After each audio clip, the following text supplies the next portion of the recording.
Assalamualaikum warahmatullahi wabarakatuh. Waalaikumsalam warahmatullahi wabarakatuh. Alhamdulillah rabbil alamin. Wassalatu wassalamu ala rasulillahil karim wa ala alihi wa sahbihi ajma'in. Amma ba'd. Fa ya ibadallah, usi nafsi wa iyyakum bi taqwallahi faqad faza al-muttaqun. Fala tamutunna illa wa antum muslimun. Faqala ta'ala: يا أيها الذين آمنوا اتقوا الله حق تقاته ولا تموتن إلا وأنتم مسلمون. وقال يا أيها الناس اتقوا ربكم الذي خلقكم من نفس واحدة وخلق منها زوجها وبث منهما رجالا كثيرا ونساء واتقوا الله الذي تساءلون به والأرحام إن الله كان عليكم رقيبا. Saudara-saudariku dan pemirsa Akhir TV dimanapun Anda berada, alhamdulillah pagi ini Sabtu 17 Al-Muharram 1439 Hijrah, kita masih diberikan kesempatan oleh Allah Subhanahu wa taala menjalani aktivitas kehidupan kita. Kita bermohon pada Allah semoga hari ini kita mendapat bimbingan Allah sehingga seluruh aktivitas kita bisa bernilai lebih baik dibandingkan dengan hari-hari sebelumnya yang telah kita lalui.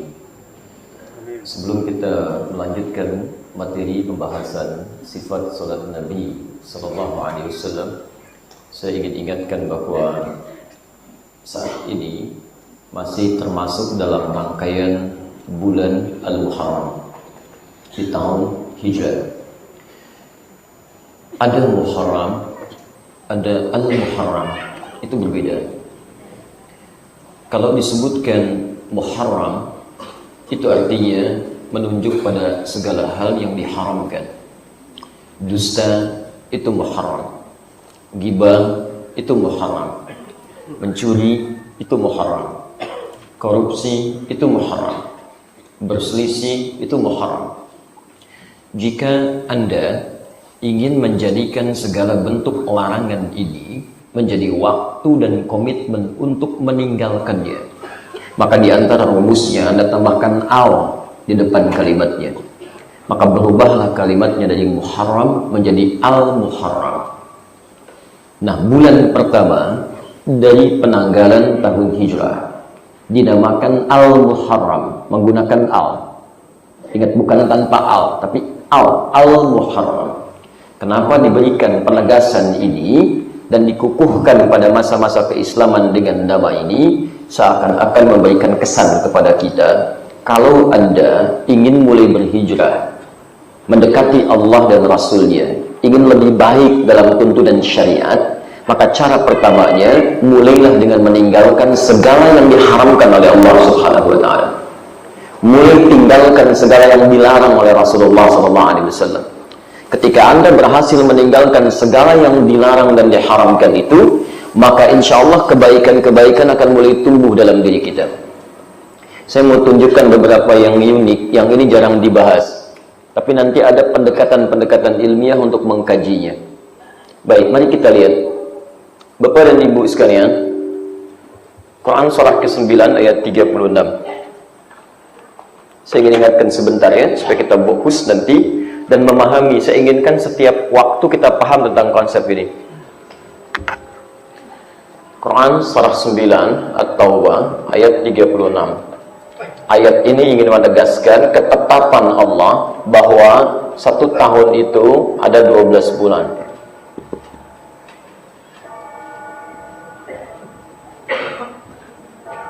Inna 'iddatash shuhuri 'inda Allah 12 syahran fi kitabillah. Sungguh jumlah bilangan bulan yang ditetapkan oleh Allah Subhanahu wa taala dalam kitabnya selama setahun itu ada 12 bulan. Yauma khalaqas samawati wal ardh. Bahkan ketetapan ini sudah berlangsung sejak langit dan bumi diciptakan.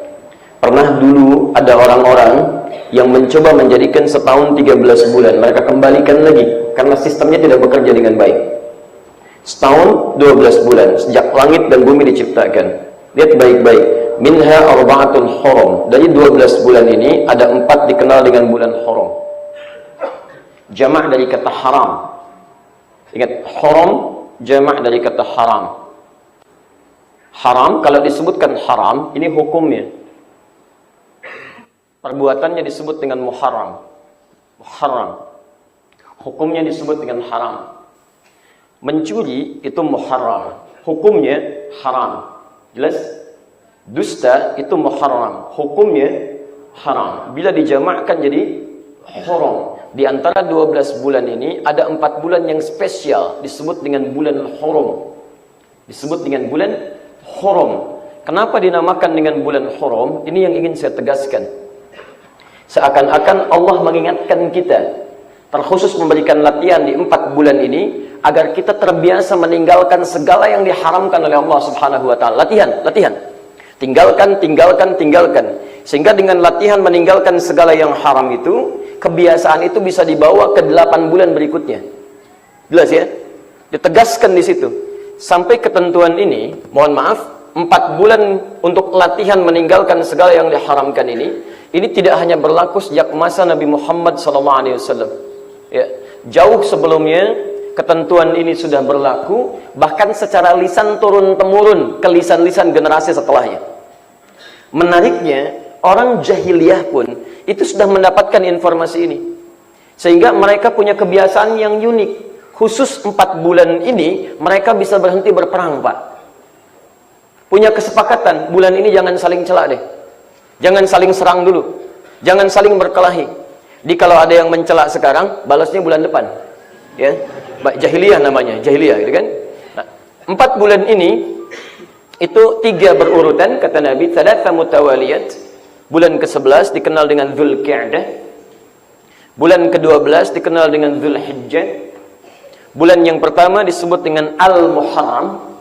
Dan bulan yang ke-7 disebut dengan Rajab. Rajabul Mudhar, ma baina Jumada wa Sya'ban. 11, 12, 1, 7. 4 bulan ini. Lihat baik-baik, saya ingin ingatkan dulu pelan-pelan ya. Perhatikan baik-baik.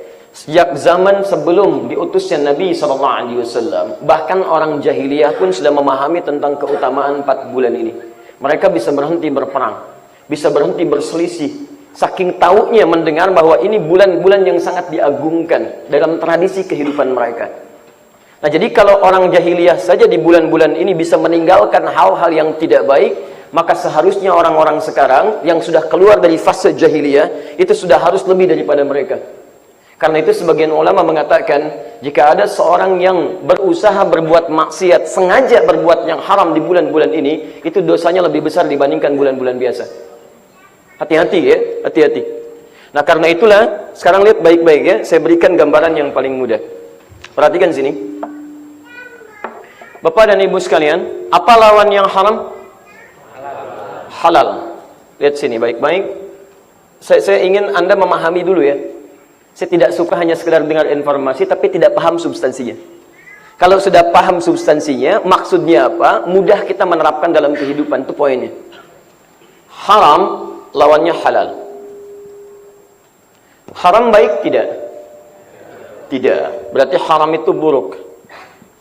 Halal baik tidak? Baik. Apa lawan yang buruk? Baik. Sekarang perhatikan baik-baik. Ada rumus yang paling mudah. Dalam setiap kehidupan kita, segala hal itu pasti berlawanan. Quran surah 51 ayat 49. Wa min kulli syai'in khalaqna az-zawjayn la'allakum tadhakkarun. Paling kiri sebelah bawah. Dan setiap segala hal kami ciptakan berlawanan, berpasangan, supaya kalian bisa menyadari hanya Allah yang tidak punya pasangan. Perhatikan baik-baik. Bahkan dalam sifat pun ada baik, ada buruk. Nah, dalam rumus ketentuan sifat sederhana. Jika ditemukan 2 hal yang berlawanan dan Anda ingin memunculkan lawan yang dominan, maka turunkan lawannya. Tepikan. Misal, Anda ingin naikkan sifat baiknya. Bagaimana cara gampangnya? Maka hilangkan sifat buruknya. Begitu yang buruknya ini turun, otomatis yang baiknya akan muncul. Contoh, di sini ada jujur, di sini ada dusta. Kalau Anda ingin jadi seorang yang jujur, sederhana sebetulnya, tinggalkan dusta. Maka jujur akan tampak. Jika Anda ingin jadi orang tawadhu, maka tinggalkan sombong. Ketika Anda bisa meninggalkan yang sombong, maka muncul yang tawadhu. Kalau Anda ingin jadi orang sabar, maka berusaha untuk meninggalkan amarah. Marah, tinggalkan. berlatih untuk menekan, tekan. Begitu ditekan amarah, sabar muncul. Paham? Nah, bulan-bulan yang ini itu dijadikan oleh Allah Subhanahu wa taala sebagai latihan meninggalkan yang haram, yang haram, yang haram, sehingga ketika seseorang meninggalkan yang tidak baiknya, maka yang baiknya akan mulai muncul dalam kehidupan dia. Itulah yang dimaksudkan praktek di 4 bulan ini, supaya aura kebaikannya menyebar di 8 bulan setelahnya, dan yang haram bisa kita tinggalkan selamanya.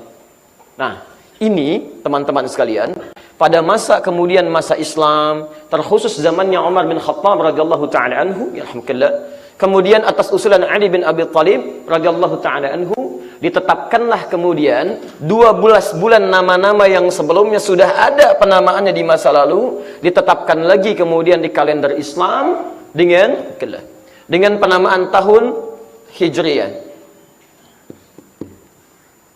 Nama tahunnya berubah jadi tahun Hijriyah, tapi nama bulannya dipertahankan. Saya ulang ya, nama tahunnya berubah jadi Hijriyah, tapi nama bulannya dipertahankan. Sekarang lihat baik-baik, saya ingin tunjukkan bagaimana filosofi kata-kata ini dalam sisi pandangan bahasa terkait dengan nama hijrah. Fokus ya. Saya sudah pernah terangkan di Jagakarsa dulu bagi teman-teman yang sempat hadir pada saat itu. Hijriyah berasal dari kata hijrah. Artinya berpindah pada segala hal yang lebih baik menurut Allah dan Rasulnya. Ingat, bukan sekedar pindah ya. Anda pindah dari Tanah Kusir ke Bekasi, tapi perpindahan Anda tidak membuat Anda lebih dekat dengan Allah. Maka orang Arab tidak menyebut hijrah. Itu disebut intikal namanya. Ana intaqaltu min Tanah Kusir ila Bekasi. Tapi kalau perpindahan Anda menjadikan Anda semakin dekat dengan Allah. Misal, Anda pindah dari Tanah Kusir ke Tanah Suci misal. Baik, dengan tujuan tertentu, lebih dekat ke masjidnya, lebih dekat ibadahnya. Maka ini yang dimaksudkan dengan hijrah. Sama antum kerja di pekerjaan yang memang gajinya besar, bisa ratusan juta, tapi sholatnya terhambat. Baca Quran susah. Mau menerapkan kebaikan sulit. Lalu Anda berpindah pada perusahaan lain yang gajinya di bawah itu. Misal 10 juta, 20 juta, tapi salatnya enak, baca Quran nyaman, segala bisa dilakukan yang baik-baik, maka itu yang dinamakan dengan hijrah. Paham ya? Nah, sekarang lihat baik-baik. Kalau Anda ingin menjadikan sifat hijrah ini melekat dalam kehidupan kita setiap waktu. Saya ingin terus lebih baik. Hari ini lebih baik daripada kemarin. Jam ini lebih baik dari sejam yang lalu. Langkahnya lebih baik dari yang kemarin. Maka tambahkan ya nisbah. Sebelum huruf akhirnya, tambah huruf ya, berubah kalimatnya dari hijrah menjadi hijriyah. Kenapa tahunnya disebut dengan hijriyah? Seakan-akan memberikan pesan kepada kita bahwa dalam perjalanan tahun ini, setiap waktu Anda mesti lebih baik daripada sebelumnya. Jadi kalau kemarin Anda baca Quran cuma 10 ayat, sekarang naikkan 20 ayat. Kemarin Anda tidak sholat sunnah, sekarang sholat sunnah. Jadi kalau ada yang disebutkan tahun berapa sekarang hijriyahnya, begitu keluar kalimat hijriyah, itu pesan melekat dalam diri kita bahwa kita sedang disentuh. Apakah kamu sudah lebih baik daripada sebelumnya sejak saat ini? Itu poinnya. Nah, bagaimana rumusnya menjadikan hidup kita lebih baik? Diturunkan dalam nama-nama bulan. Ini yang seringkali, maaf ya, banyak orang berusaha menghilangkan nama-nama bulan ini, atau sekedar menyantumkannya dalam kalender, tapi tidak paham maknanya.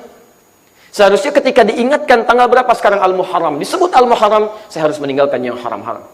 1, Al-Muharram.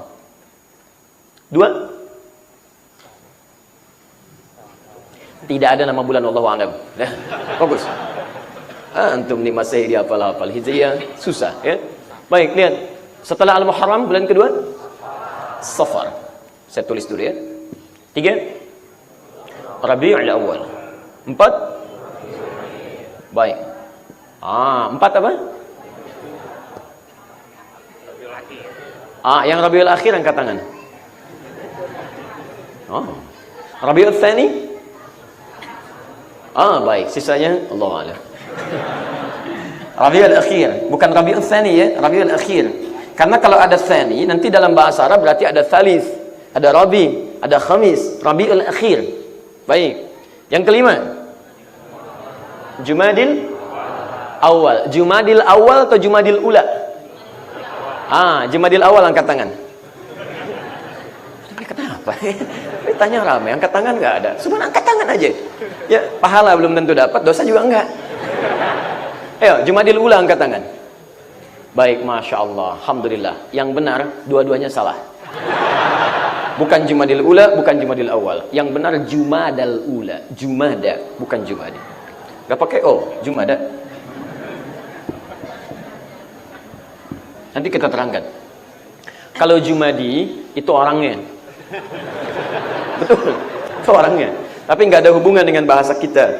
Jumada itu terkait dengan keadaan yang menghasilkan kering. Makanya disebut dengan musim gugur. Jumada itu kering, gugur, kerontang. Daun mulai jatuh, mulai kering, kan? Nah, kalau Jumadi itu orangnya. Susah senyum, kering, kan? Susah nyapa. Kayaknya orang Arab walaupun namanya Hasan, tapi senyumnya susah. Jumadi, gitu kan? Tapi tidak ada kaitan ya dengan arti Indonesia. Ini kesini. Jumadal Ula, bulan ke-6. Sudah nggak usah ngarang ya. Jumadal Akhirah. Jumadal Akhirah. Bulan ke-7 Rajab. Ke-8 Sya'ban. 9 Ramadan. 10 Masya Allah. 11 Zulqa'dah atau Zulqa'idah? Yang Zulqa'idah angkat tangan. Baik, yang Zulqa'dah? Baik, dua-duanya salah. Yang benar Zulqi'dah. Baik. Tuh, saking kagetnya susah dihapus. Zulqi'dah, Qi'dah bukan Qa'dah. Tahan, Qi'dah. Zulqi'dah. Nanti saya terangkan apa bedanya Qa'dah dengan Qi'dah. Pelan-pelan. 12 Zulhijjah. Zulhijjah. Perhatikan baik-baik. Fokus. Pertama Al-Muharram. Ini sudah saya jelaskan. Mulai meninggalkan segala yang diharamkan. Kedua Safar. Safar itu bisa berarti dari dua asal. Satu, berasal dari kata sifr. Sifrun. Artinya 0, kosong. Sifr, kosong. Kedua, bisa terambil dari kata safra. Asfar. Sesuatu yang menguning. Ya, Quran surah kedua Al-Baqarah dari ayat 69. Safra'u faqi'un launuha tasrun nazirin. Ketika diminta menyembelih sapi, mereka bertanya sapi warnanya apa? Ma launuha. Turun ayat cari sapi yang warnanya kekuning-kuningan, safra. Dulu di zaman jahiliyah, kenapa dinamakan dengan bulan Safar? Karena sejak bulan kedua ini, orang-orang mulai keluar dari daerah-daerah Mekah untuk merantau. Ya, ada yang pergi ke Syam, ada yang pergi ke Syria, dagang. Termasuk Nabi SAW itu pernah pergi ke Syam. Beliau ditemani oleh pamannya. Kemudian nanti dengan Maisarah saat mulai beranjak dewasa dan sebagainya. Karena orang mulai banyak keluar dari Mekah, seakan-akan Mekah banyak yang meninggalkan, seakan-akan tempat Mekah menjadi tempat yang kosong. Karena orang sudah mulai keluar. Ini bahasa kiasan. Untuk apa mereka keluar? Untuk mencari emas ketika kembali yang berwarna kekuning-kuningan. Karena itulah kemudian bulan ini dinamakan dengan bulan Safar. Perhatikan baik-baik, ini jarang diterangkan. Tapi ketika pada masa Islam, kenapa dipertahankan namanya setelah Al-Muharram jadi Safar? Untuk memberikan keterkaitan makna dengan yang pertama. Lihat, Safar dari kata sifar, artinya kosong. Kalau orang sudah meninggalkan yang haram-haram dalam dirinya, maka yang haram itu sudah tidak ada tempat lagi dalam diri kita, kosong. Paham? Anda tinggalkan dusta, Anda tinggalkan yang buruk di mata, tinggalkan yang buruk di lisan, yang buruk di tangan, yang buruk di kaki. Kalau yang buruk-buruk sudah ditinggalkan, maka tidak ada tempat lagi dalam diri kita untuk yang haram-haram. Sifar. Kalau sudah tidak ada tempat untuk yang haram-haram, kosong, maka muncullah Rabi'. Rabi' itu asalnya bunga mulai tumbuh, yang dengan tumbuhnya itu kemudian menghadirkan, suasana yang enak, pemandangan yang indah, dan senang orang melihatnya. Antum kalau nanam pohon, yang diharapkan apanya? Buahnya, pohon yang ada buahnya. Tapi kalau antum nanam bunga, yang diharapkan apanya? Bunganya. Perhatikan baik-baik. Bukankah ibu kalau merawat bunga, kalau masih batang kan belum senang?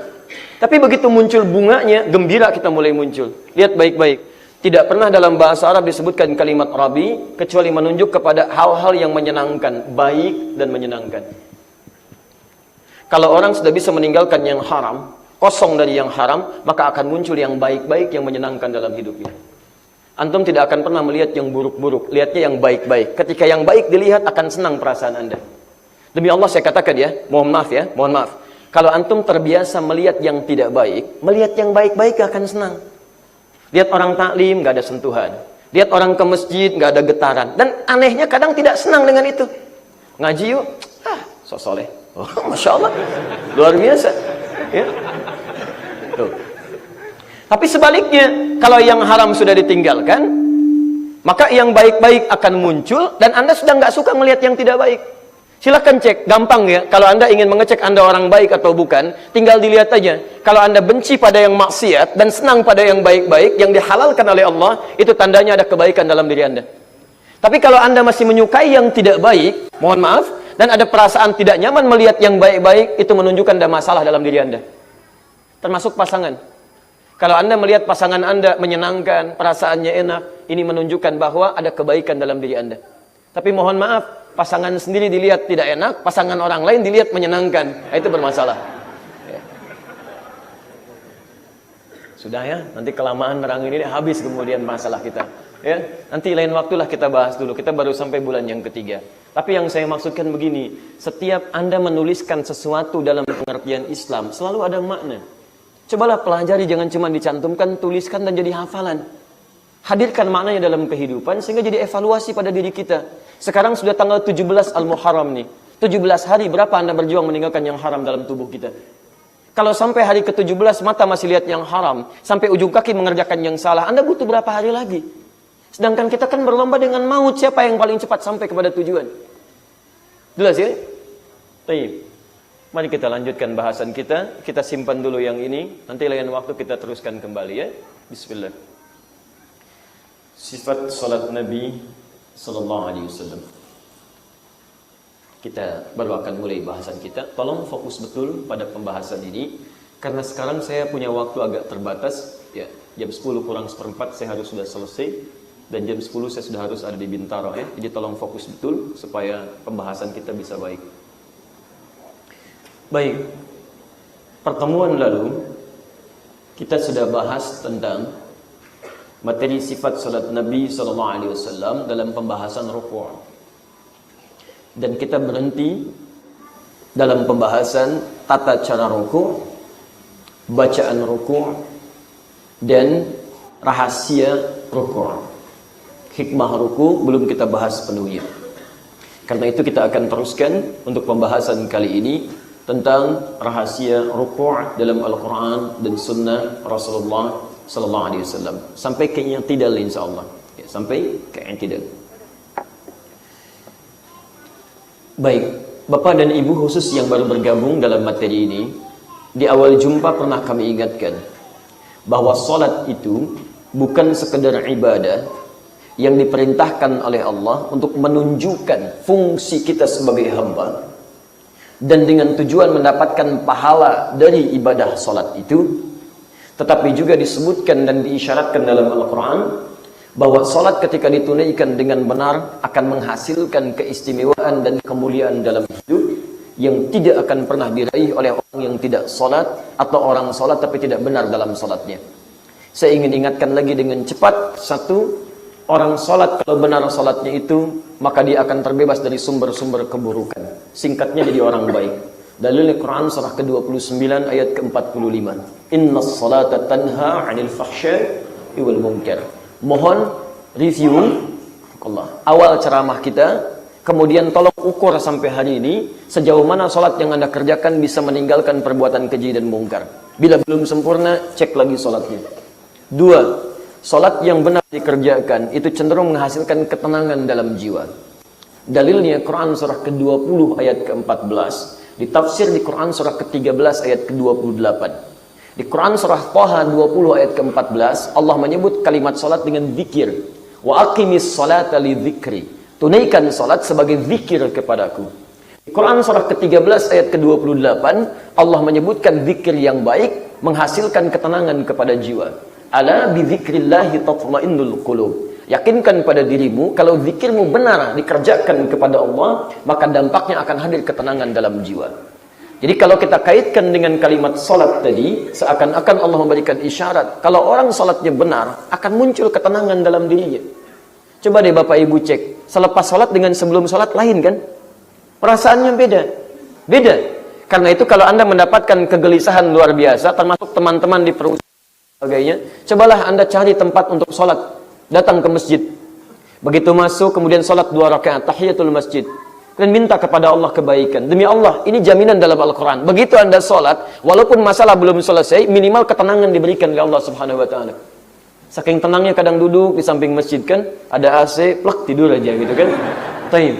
3. Orang yang sholatnya benar, disebut oleh Al-Quran dan diisyaratkan bahwa akan dimudahkan oleh Allah segala urusan kehidupannya termasuk rezekinya.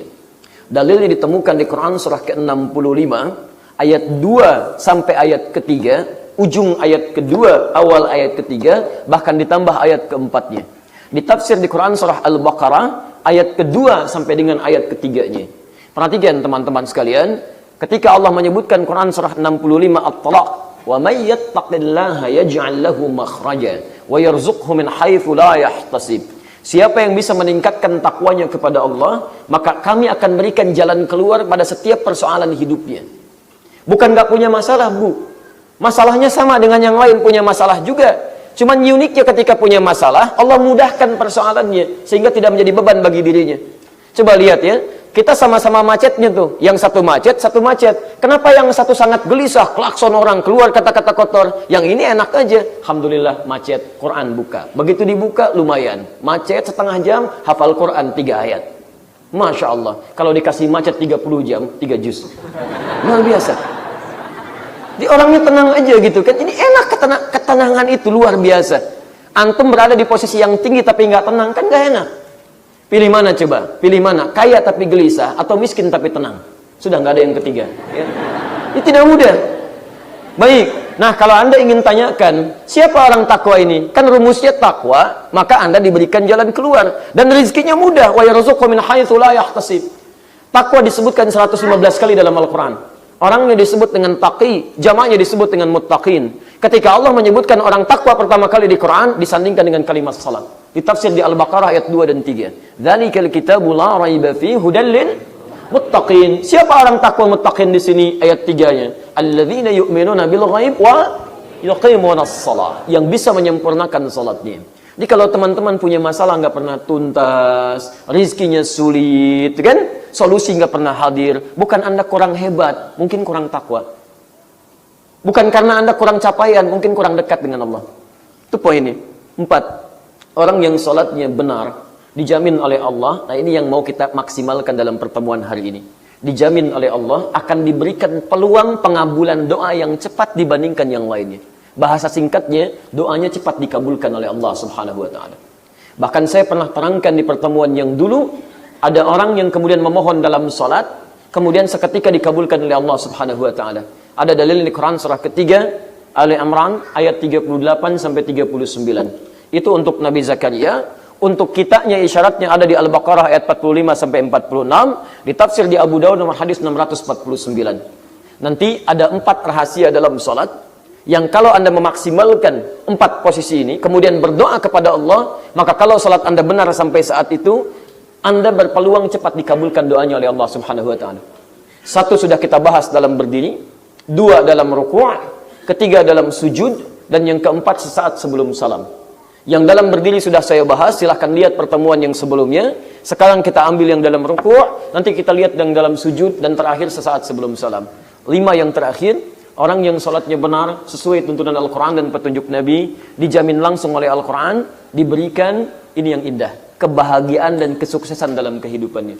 Jadi apapun pekerjaannya akan diangkat oleh Allah pada taraf tertinggi menurut maslahat dia. Yang kedua, diberikan kebahagiaan dalam kehidupannya.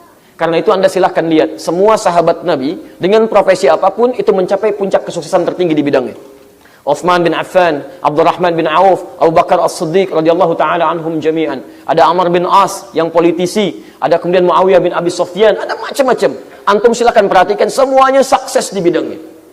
Tapi apa yang mereka harapkan dalam hidupnya bukan ketika omsetnya bertambah atau kedudukan semakin tinggi.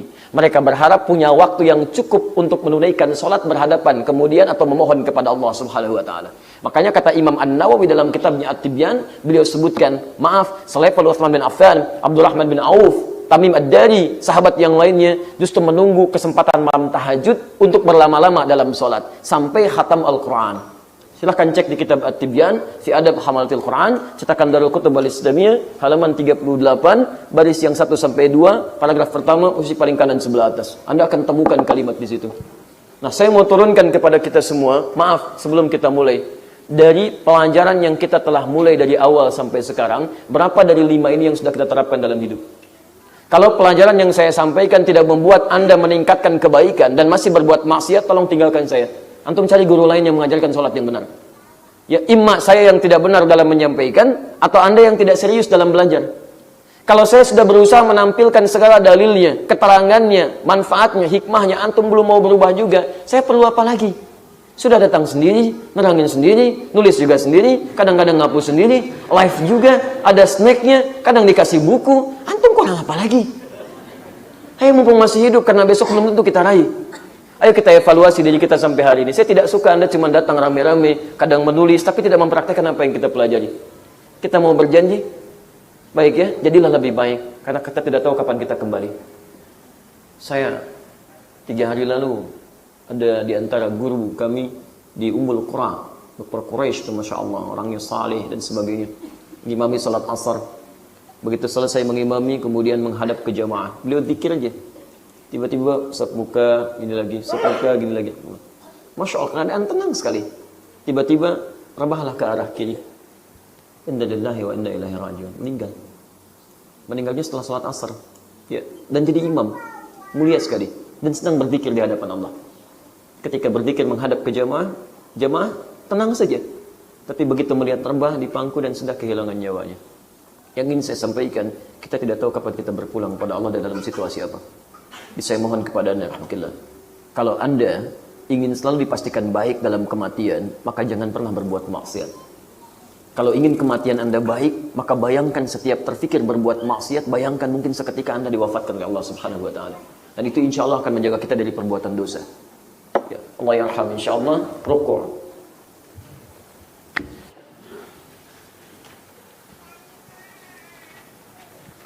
Sampai pembahasan i'tidal. Saya turunkan dalil utamanya dulu. Quran surah kedua ayat 43. Ini sudah saya bahas, jadi saya masukkan langsung ke Quran surah ke-48 ayat 29. Kita bahas rahasianya karena caranya sudah kita bahas kemarin. Sebentar, tolong lihat dulu sini baik-baik. Pembahasan kita akan selalu terkait dengan cara ini. Yang kedua bacaan. Ketiga hikmah. Mengacu pada ketentuan Quran surah kedua ayat 129, ditafsir di Quran surah kedua ayat 151. Jadi kalau Anda ingin baik ibadahnya, 3 hal ini jangan dilupakan. Biasanya orang kalau ibadah cuma fokus pada 2 hal ini. Yang penting bagaimana caranya takbir, bacaannya apa.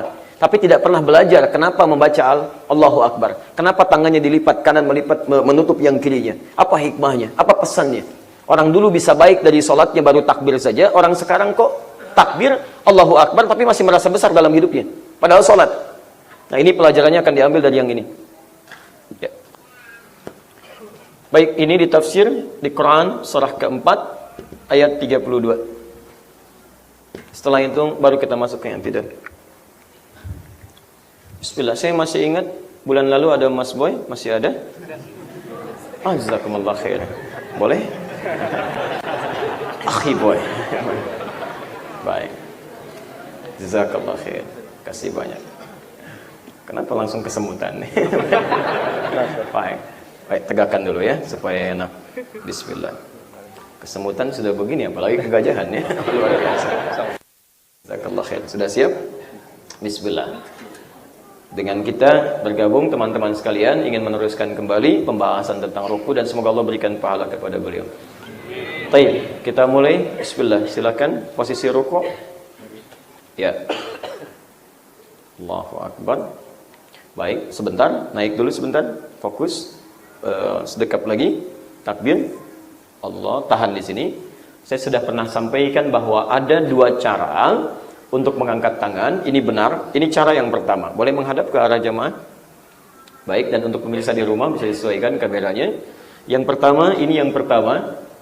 Hadis riwayat Al-Bukhari dan pernah kami sampaikan nomor hadis 715, hadwa mankibaihi, sejajar dengan bahu. Ini bagus sekali. Baik. Yang kedua, bisa sejajar dengan daun telinga. Hadis riwayat An-Nasai nomor hadis 1101. Terdapat juga di hadis Muslim, jadi kita naikkan sedikit. Nah, ini ya, sejajar dengan daun telinga di sini. Bisa jempolnya yang menempel juga daun telinga, boleh.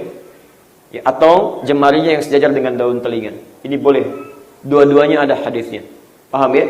Dan cuman sampai sini, tidak terlampau tinggi atau tidak juga terlampau rendah. Jelas ya? Baik. Dan akhi saudara saya memilih untuk yang bagian pertama yang di sini. Jelas ya? Jadi kalau ada yang seperti ini benar, yang di sini pun benar. Silakan sesuai dengan kenyamanannya masing-masing. Baik. Hadap lagi ke sini. Jazakallahu khair. Silakan rukuk. Baik, kita sudah pernah sampaikan cara, kita selesaikan dulu. Lihat baik-baik. Wa aqimus salata wa atuz zakata warka'u ma'ar raki'in. Tunaikan salat dengan benar, keluarkan zakat dan rukuklah dengan benar seperti orang-orang yang rukunya benar. Perhatikan ketika ruku, saya sampaikan, pertama letakkan telapak tangan itu di lutut. Ini sudah lututnya ketemu, baik ya.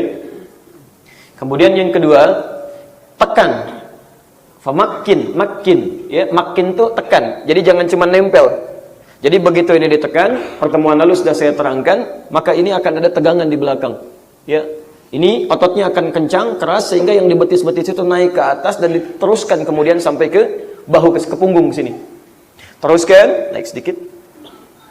Kemudian kata Nabi, posisi ini ketika ini naik ke punggung, ininya akan rata. Lau subba bima'in, kalau diletakkan kemudian gelas dan dituangkan air, maka itu pun tidak akan goyang. Ya. Bulan lalu sudah kita praktekkan dan kita coba buktikan lagi. Ya kan? Hati-hati Mas Boy. Ya. Jangan ketawa sedang sholat. Baik ya. Ah, ini bagus. Ya, bagus. Jadi kalau nanti dicoba suami istri di rumah boleh ya, suaminya ruku atau istrinya ruku silakan. Kemudian praktekkan dan tinggalkan aja kalau sudah begitu. Misal untuk menguji. Lihat baik-baik, ini sudah bagus. Kemudian selanjutnya, teman-teman sekalian, posisi tangan siku itu tidak ke dalam ya. Tidak ke dalam seperti ini, tapi agak sedikit ya. Tapi tidak berlebihan juga begini ya. Jelas ya? Kalau ini sudah dikerjakan, lihat baik-baik. Lakukan dulu ini.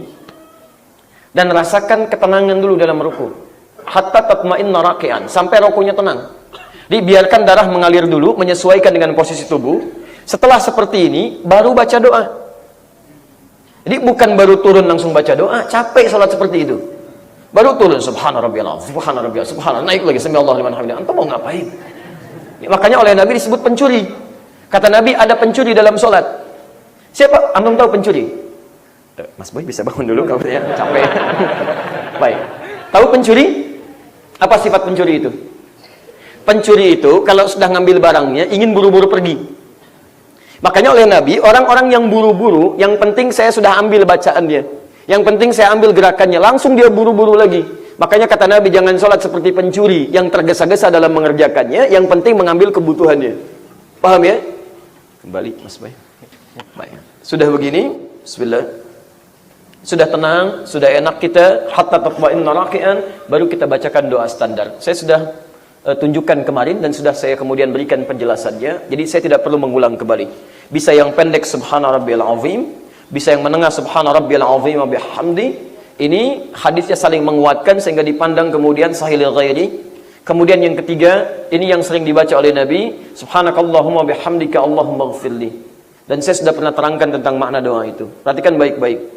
Setelah selesai ini semua, sudah bagus seperti ini, ada rahasia yang harus kita tangkap di Quran surah 48 ayat 29 dan dijelaskan di Quran surah 4 ayat 32. Ini tidak perlu praktek lagi, kita perkenankan beliau untuk kembali ke tempatnya. Saya ingin terangkan yang ini.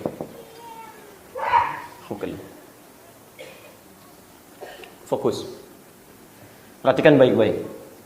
Setelah tenang dalam keadaan ruku, lalu Anda membaca doa dengan baik, saya sarankan kepada Anda, coba cari bacaan kalau sedang tidak buru-buru dalam sholat. Maksud buru-buru itu waktunya masih luang, tidak dalam perjalanan ya, dan sebagainya. Maka saya sarankan Anda membaca doa yang sering dibaca Nabi, yang riwayat Sayyidah Aisyah radhiyallahu ta'ala anha. Subhanakallahumma wa bihamdika Allahumma ighfirli. Dan tolong saat membaca doa itu, hadirkan kemudian makna doa itu seperti kita bahas di pertemuan lalu. Subhan, kalimat yang kita ucapkan saat ingin menjauhi segala hal yang tidak sesuai dengan sifat dan keagungan Allah. Coba antum merasakan berapa kali antum tidak ruku pada ketentuan Allah. Dulu orang-orang Persia itu kalau ingin menunjukkan ketaatan pada rajanya, maka dia ruku seperti ini. Orang Romawi dia sampai sujud, sampai melipat kemudian tangannya, baru kemudian ruku. Makanya kata Nabi, tidak ada ruku dan sujud kecuali pada Allah Subhanahu wa taala. Jangan-jangan perintah atasan antum patuhi, tapi perintah Allah kemudian jarang antum ikuti. Coba cek berapa kali antum menyandingkan antara perintah Allah dengan perintah atasan. Mana yang diikuti? Atasan minta, kerjakan sekarang. Allah minta, kadang ditunda. Zakat ditunda, panggilan adzan sampai qomat, kadang qomat belum datang juga. Maka sikap semua itu harus subhanallah, tepikan. Saya sering katakan tidak disebutkan subhanallah dalam Al-Quran ataupun hadis, kecuali umumnya menunjuk segala sikap yang menentang segala hal yang tidak sesuai dengan hukum-hukum Allah Subhanahu wa taala. Quran surah kedua ayat 116. Wa qalu ittakhadallahu walada. Mereka berkata Allah punya anak, enggak sesuai hukumnya dengan hukum Allah. Subhana, itu enggak benar. Tuhanmu gila Muhammad. Bisa memperjalankan hambanya dari Masjid Al-Haram ke Masjid Al-Aqsa cuman semalam, naik ke langit lagi. Maka ditolak itu pernyataannya dengan turun Quran surah 17 ayat pertama. Subhanalladzi asra. Nah, Anda ketika mengatakan subhan dan semua kalimat ruku dimulai dengan kata subhan, subhana rabbiyal azim, subhana rabbiyal azim wa bihamdi, subhanakallahumma wa bihamdika allahumma ighfirli. Maka rasakan berapa kali Anda tidak pernah ruku dalam kehidupan kepada Allah Subhanahu wa taala. Yang dimaksud ketaatan kepada Allah. Saat dipanggil berapa kali merespon dengan baik. Saat ada kewajiban berapa kali ditunaikan dengan baik. Coba rasakan itu semua dan hadirkan kekhusyuan di hadapan Allah Subhanahu wa taala. Wa bihamdik, berapa kali Anda mensyukuri nikmat-nikmat Allah Subhanahu wa taala. Saya sering katakan begini ya, syukur itu bukan mengucapkan alhamdulillah. Syukur itu adalah ungkapan kebahagiaan atas nikmat yang diberikan dengan cara menggunakan nikmat itu sesuai ketentuan pemberi nikmatnya. Misal, Anda bersyukur mata Anda sehat, maka gunakan mata Anda sesuai dengan fungsi yang ditetapkan oleh pemberi mata itu. Allah katakan di Quran surah ke-24 ayat 30 untuk laki-laki, 31 untuk perempuan. Berulang-ulang saya tegaskan kalimat ini. Kata Allah, fungsi mata melihat yang baik-baik. Jadi ketika Anda menggunakan mata melihat pada yang tidak baik, itu artinya Anda tidak mensyukuri pemberian nikmat mata dari Allah Subhanahu wa taala. Sampai Anda mau sholat, berapa kali gunakan mata Anda untuk maksiat? Sampai Anda mau sholat. Jadi ketika Anda mengucapkan kalimat wa bihamdik, saya syukuri nikmatmu ya Allah, alhamdulillah, maka itu menjadi komitmen dalam diri kita untuk menjaga semua nikmat dalam bentuk syukur yang benar. Berapa kali kaki dipakai maksiat? Tangan dipakai maksiat. Maka orang-orang yang benar rukuknya, demi Allah saya katakan, pernah ada orang, Mbak, Bu, di zaman-zaman dulu, generasi salaf, itu ketika dia ruku, temannya kemudian hadir di sampingnya, salat sunnah. Lalu dia ada keperluan keluar dulu. Kemudian setelah balik lagi cukup lama dari pasar dia pulang, itu masih mendapati orang itu sedang ruku. Sedang ruku. Mustahil kalau cuma sekedar bacaan biasa saja. Itu tandanya dia betul memahami bacaan-bacaan ruku sampai dia mengevaluasi dirinya. Sejauh mana sampai saya ruku ini belum subhanallah. Sejauh mana saya belum mensyukuri nikmat yang telah Allah berikan. Kadang-kadang antum ini terutama mohon maaf ya, urusan masalah harta. Pengen nambah lagi. Pertanyaan saya, dari sekian yang diberikan saja berapa yang sudah disyukuri? Coba saya cek. Kalau belum punya sepeda, mau punya apa? Tuh, belum punya sepeda, sudah pengen punya motor. Luar biasa. Hebat. Kenapa hari ini sebetulnya? Jumadi. Luar biasa ya. Lihat baik-baik sini. Fokus, teman-teman sekalian. Sudah punya sepeda, pengen punya motor. Sudah punya motor, pengen punya apa? Mobil. Sudah punya mobil, pengen punya apa? Ayo, mau disimpan di mana? Pertanyaan saya, Anda yang baru punya sepeda, berapa kali sepeda Anda sudah mengantarkan Anda mendekat kepada Allah? Pernah nggak dipakai mengantarkan Anda ke masjid? Jangan-jangan tiap subuh dipakai olahraga aja, masjid nggak pernah kenal dengan sepeda Anda.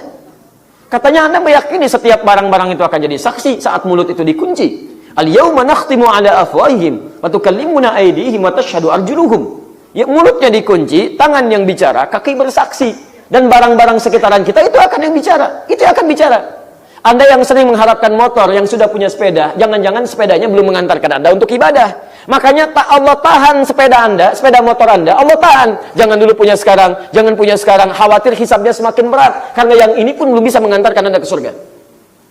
Motor sudah ada, belum dipakai ibadah, sudah punya mobil. Yang paling hebat, sepeda ada, motor ada, mobil ada, kendaraan banyak, belum bisa mengantarkan Anda untuk ibadah. Anda butuh apa lagi? Dan sudah minta pesawat, luar biasa. Siapa sebetulnya Anda? Hebat nih, masjid di sini, rumah di sini cuma 5 meter, speaker masjid ke sini gitu kan. Sepeda ada, motor ada, mobil ada, segala lengkap. Apa butuh jembatan sampai ke masjid? Perlu apa lagi?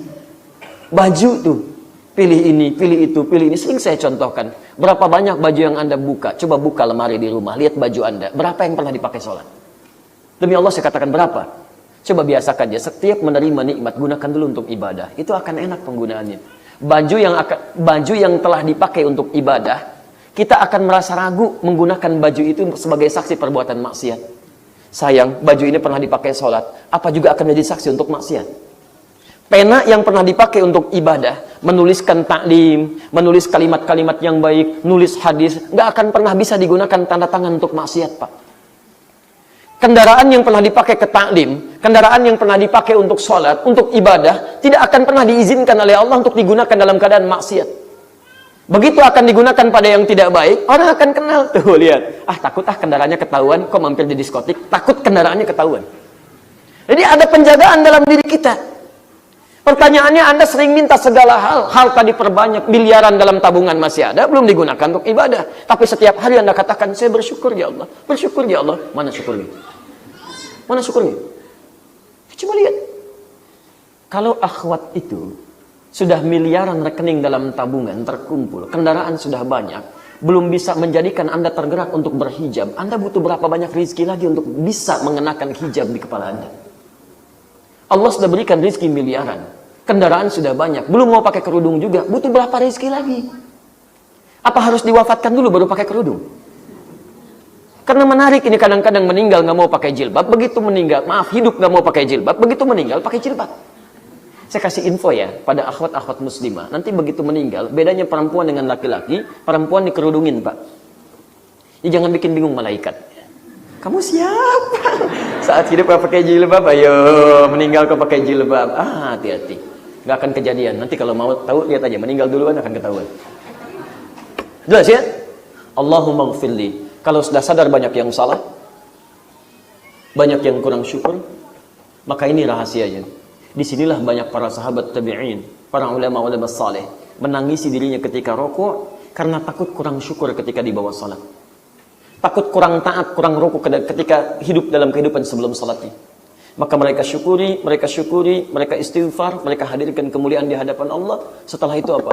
Dibukalah oleh Allah peluang untuk memohon kebaikan. Lihat baik-baik. Quran surah ke-48 ayat 29. Yabtaghuna fadlan minallahi wa ridwana. Saya bacakan ayatnya. Muhammadur Rasulullah. Muhammad itu utusan Allah. وَالَّذِينَ مَعَهُ أَشِدَّاءُ عَلَى الْكُفَّارِ رُحَمَاءُ بَيْنَهُمْ. Sedangkan orang-orang yang bersama beliau, baik sahabatnya yang hadir di masa beliau, melihat Nabi beriman kepada Nabi sampai wafat, ataupun umatnya secara umumnya, maka cirinya adalah, lihat, أَشِدَّاءُ عَلَى الْكُفَّارِ, tegas terhadap berbagai penyimpangan dari hukum agama, dan sayang kepada sesamanya. Awas, hati-hati. Kalau ada di antara kita saling membenci dengan orang Islam, tapi toleran kepada yang menyimpang, ini menunjukkan dia tidak diakui sebagai umat Nabi Muhammad oleh Al-Quran. Awas, katanya umat Nabi Muhammad, tapi pada orang Islam saling serang. Pada yang menyimpang saling toleran. Aneh antum. Aneh. Karena umat Nabi itu sederhana. Pada orang Islam saling sayang. Pada yang menyimpang tegas. Kalau ada teman-teman kita menyimpang, arahkan pada kebaikan. Tapi bukan untuk menghadirkan caci maki. Teruskan, lihat baik-baik. Tarahum. Nah, menghadirkan sifat sayang dan tegas pada penyimpangan ini, tarahum ruk'an sujada. Anda bisa lihat orang-orang ini dalam sholatnya, cirinya ruku' dan sujudnya sempurna. Tarahum, Anda lihat mereka ruk'an, sifat ruku'nya sempurna, sujada, sifat sujudnya sempurna. Ketika ruku' sujudnya sempurna, yabtaghuna fadlan minallahi wa ridwana. Masya Allah. Maka mereka dalam rukunya itu berusaha mencari, memohon, minta. Saat ruku itu berusaha mencari, memohon, minta kepada Allah Subhanahu wa taala fadla. Fadla minallahi wa ridwana. Saya sudah terangkan pertemuan lalu, fadlan berbagai jenis keutamaan dunia. Ridwan segala jenis. Jadi ada peluang dalam ruku Anda untuk memohon kepada Allah berbagai hal yang terkait dengan keutamaan dunia atau berbagai hal yang terkait dengan keutamaan akhirat. Misal, Anda sebelum sholat misalnya punya pekerjaan-pekerjaan dunia, entah ibu di rumah tangganya, atau misalnya ayah di pekerjaannya, atau masalah-masalah kehidupan. Nah itu saat ruku Anda ditunggu. Silahkan minta. Ini Allah lah yang sampaikan. Kalau saya yang sampaikan, tinggalkan. Ini Allah memberi peluang pada Anda. Ini kadang-kadang sayang. Kenapa Anda tidak dimudahkan ketika Anda dalam sholat? Harusnya urusan Anda mudah. Karena Anda ngejar butuhnya aja. Subhana rabbiyal azim, sami'allahu liman hamidah. Subhana rabbiyal azim bihamdi, sami'allahu liman hamidah. Selesai. Nah Anda nggak pernah minta. Karena Anda nggak minta, bagaimana Allah bisa mengabulkan doa Anda? Maka ada peluang dalam ruku untuk Anda memohon kepada Allah. Satu, keutamaan dunia. Ingat, karena sifat tawarannya utama, fadla itu yang paling utama. Makanya Nabi Sulaiman ketika dipuji ya oleh teman-teman di sekitarnya, wah Anda bisa menaklukkan awan, Anda bisa begini, bisa kemudian mohon maaf berbicara dengan hewan. Apa jawab Nabi Sulaiman? Hadza min fadli rabbi. Ini keutamaan yang Allah berikan kepada saya. Fadli rabbi. Kalimatnya menggunakan kata fadl. Jadi kalau Anda misalnya kuliah, teman-teman yang masih kuliah, coba cari yang paling utama di perkuliahannya. Kalau punya prestasi, gapai prestasi yang paling utama. Kalau ingin Anda sesuatu, gapai yang paling utama. Antum di pekerjaan, usaha, ayo. Jangan tanggung. Kalau kaya, jadi kaya banget. Dengan kaya banget, peluang sedekahnya lebih banyak. Peluang infaknya lebih banyak. Peluang zakatnya lebih banyak. Capai itu. Cari posisi yang paling tinggi, yang paling utama. Bukankah Abu Bakar kaya banget? Bukankah Utsman kaya? Bukankah Abdurrahman bin Auf kaya banget? Ayo, naikkan. Tapi cari kekayaan yang mendapatkan ridha Allah subhanahu wa ta'ala. Makanya fadlannya digabungkan dengan kalimat Allah untuk menunjukkan kesan bahwa keutamaan yang dimaksud sesuai dengan hukum Allah subhanahu wa ta'ala. Di orang-orang kalau sudah begitu, diangkat jabatannya, nggak ada istilah nyogok. Nggak ada. Nyogok sedikit, nyogok segini, supaya jadi dubes, supaya jadi macam-macam, supaya jadi pejabat, nggak ada. Nah ini pemilihan yang kecil-kecil aja, udah nyogok, antum mau ngapain?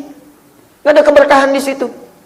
Ketika antum dekati Allah pemilik kekuasaan, Quran surah 3 ayat 26, Qulillahumma malikal mulki tu'til mulka man tasha wa tanzi'ul mulka mimman tasha. Saya tunjukkan nih pada teman-teman yang suka ikut dalam pemilihan-pemilihan. Antum nggak usah capek-capek mengeluarkan yang haram. Karena kalau Allah sudah tidak berkehendak, sebanyak apapun harta yang akan Anda berikan, tidak akan mengantarkan Anda pada kekuasaan. Yang punya kuasa Allah. Anda gunakan yang haram, Anda gunakan yang halal, tetap tidak akan berpengaruh pada keputusan Allah. Ketika Allah berkehendak si fulan jadi, maka jadi. Kadang-kadang yang dikehendaki orang baik supaya merubah di dalam keburukan-keburukan pada kebaikan. Kadang-kadang yang dikehendaki orang yang buruk. Kenapa? Karena banyak keburukan-keburukan ingin ditampakkan. Sehingga ketika tampak masyarakat paham, maka diturunkan yang buruk supaya naik yang baik. Lihat baik-baik, tapi tidak akan bisa merubah situasi. Qulillahumma malikal mulki tu'til mulka man tasha wa tanzi'ul mulka mimman tasha. Nih teman-teman yang ingin fokus dalam pencarian jabatan atau ingin mendapatkan usaha yang baik, Anda nggak nyogok pun itu akan ditujukan pada Allah kebaikan. Jadi ngapain nyogok? Tidak akan merubah keputusan. Kalau Allah berkehendak nggak akan jadi. Begitu naik besoknya mutasi. Selesai. Ya, dan Anda pun jangan mau menerima sogokan, karena itu tidak akan merubah kehidupan, kecuali menggeser Anda dari keberkahan menuju hal yang tidak baik. Disogok, Masya Allah, ada sogokan 10 juta, tolak, saya nggak akan lihat. 100 juta, istikharah dulu. Oh, Masya Allah, nggak usah. Langsung aja, buang. Kadang-kadang. Sudah, baik. Paham? Sekarang lihat. Jadi, sekarang pertanyaannya bagaimana cara minta? Nah, sekarang mari kita mulai. Quran surah keempat ayat 32. Kenapa tadi saya tafsirkan fadlan dengan urusan dunia? Ya, jangan ke pribadi. Kalau ada ayat di Quran menafsirkan yang lain itu lebih bagus. Quran tafsirkan dengan Quran. Nanti Quran tafsirkan dengan hadis. Tidak ditemukan cari kaul sahabat, tidak ditemukan cari kaul tabi'in, ulama, baru sampai ke kita. Kalau ingin dalam, nanti ikuti kajian kitab. Nanti saya tunjukkan kitab-kitabnya. Nanti ada kelas-kelas khusus untuk pendalaman itu. Baik, yuk kita lihat. Quran surah 4 ayat 32, paling kanan di pertengahan. وَلَا تَتَمَنَّوْا مَا فَضَّلَ اللَّهُ بَعْضَكُمْ عَلَى بَعْضٍ فَضْلًا. Jangan pernah Anda berkhayal Tatamannau dari kata tamanni. Tamanna yatamanna, tamanni. Berhayal. Ingin mendapatkan sesuatu. Wala tatamannau ma faddala dari kata fadla. Faddala dari kata fadla. Faddalallahu ba'dakum 'ala ba'd. Jangan pernah berhayal untuk mendapatkan keutamaan yang melekat pada orang lain yang telah Allah lebihkan satu dengan yang lainnya. Misal, teman Anda punya mobil Pajero misalnya. Anda baru Avanza. Misal, ada teman Anda lewat menggunakan Pajero. Nah, ketika Anda diperlihatkan oleh Allah nikmat yang melekat pada teman Anda lebih baik dibandingkan dengan Anda jangan berhayal untuk mendapatinya. Gak ada kerjaan. Coba mah ya, kalau kita ada di mobil itu, kayaknya enak ya, Masya Allah. Ke Tanah Abang kita berdua nyetir. Ya, papa pakai Pajero, mama jadi Bujero, misalnya. Gitu kan? Sampai di sana kita cari, ya jalan-jalan, enak kayaknya turunnya. Iya pak, padahal naik juga enggak. Masalah. Coba, saya mau tunjukkan. Ya, ingat yang membuat kita berhayal itu setan. Pertanyaan saya, berapa kali kita pernah berhayal dalam kehidupan? Kalau saya berada di posisi itu, Masya Allah. Oh, kenapa bukan saya yang mendapatkan itu? Kalau saya bisa seperti dia, bisa seperti dia. Coba lihat. Ibu juga sama. Kalau suami saya bisa seperti Ustaz. Coba cek. Berapa kali berhayal dalam kehidupannya? Jadi kalau Allah titipkan nikmat ini yang utama pada seseorang, Anda nggak usah berhayal untuk mendapatinya. Hayal itu tidak akan menghadirkan sesuatu, cuma buang-buang energi. Awas ya, karena datangnya dari setan, maka jauhi tempat-tempat setan yang membuat banyak hayalan. Kamar mandi tempat setan. Makanya ketika antum masuk toilet, banyak muncul hayalan dalam kehidupan. Gak percaya silakan. Kok lama pak nggak keluar-keluar? Cari inspirasi. Setan itu. Awas, keluar, cepat keluar. Keluar. Jelas ya? Awas, lihat baik-baik. Jangan berhayal untuk meraih keutamaan dunia yang pernah Allah titipkan pada orang lain sebagai kelebihan satu dengan yang lainnya. Lihat baik-baik ayatnya, teruskan. Lirijali nasibum mimma iktasabu walin nisa'i nasibum mimma iktasabu. Untuk laki-laki, saya terjemahkan langsung, dan perempuan akan meraih keutamaan-keutamaan ini sesuai dengan kadar ikhtiarnya, usahanya. Ini cara pertama. Jadi, ada petunjuk dalam Quran. Kalau Anda ingin meraih nikmat yang sama dengan yang Allah titipkan pada orang lain, maka caranya jangan hayalkan, Anda usaha. Kenapa dia punya Pajero? Saya masih punya yang ini saja. Misalnya saya masih punya Avanza, dia Pajero, saya ingin seperti dia. Maka coba Anda teliti bagaimana usaha dia untuk meraihnya. Bagaimana dia bekerja, bagaimana dia mengatur waktu, bagaimana dia memanage kehidupannya. Ikuti turunannya. Begitu Anda ikuti, Anda raih kemudian keberhasilannya. Coba lihat bagaimana manhaj para sahabat dilatih oleh Nabi sallallahu alaihi wasallam. Yang pengusaha dikumpulkan oleh Nabi, diberikan bab tentang usaha. Begini cara usaha yang baik. Dibagi pengalamannya oleh Nabi sallallahu alaihi wasallam sampai dikumpulkan oleh Imam Al-Bukhari. Jadi kitabul buyu', ada kitabut tijarah, cara berbisnis sesuai dengan ketentuan Al-Qur'an dan Sunnah Nabi. Dipraktikkan oleh sahabat. Jadinya apa? Abu Bakar As-Siddiq, Utsman bin Affan, Abdurrahman bin Auf, Tamim Ad-Dari. Masya Allah. Sukses semua. Dan yang paling hebat, diikuti itu. Yang lain ingin lihat bagaimana kata Utsman saya sesukses Abu Bakar. Maka diikuti jejaknya, jadilah kemudian Utsman sukses. Begitu Utsman sukses, Abdurrahman Auf melihat. Abdurrahman bin Auf, bagaimana saya bisa sesukses Utsman? Diikuti jejaknya, jadi. Dilihat oleh Arqam bin Abi Arqam, anak muda, usia 17 tahun. Masuk Islam yang ke-17. Bagaimana saya bisa meraih kesuksesan seperti Abu Bakar, Utsman, Abdurrahman bin Auf? Diikuti, sukses lagi.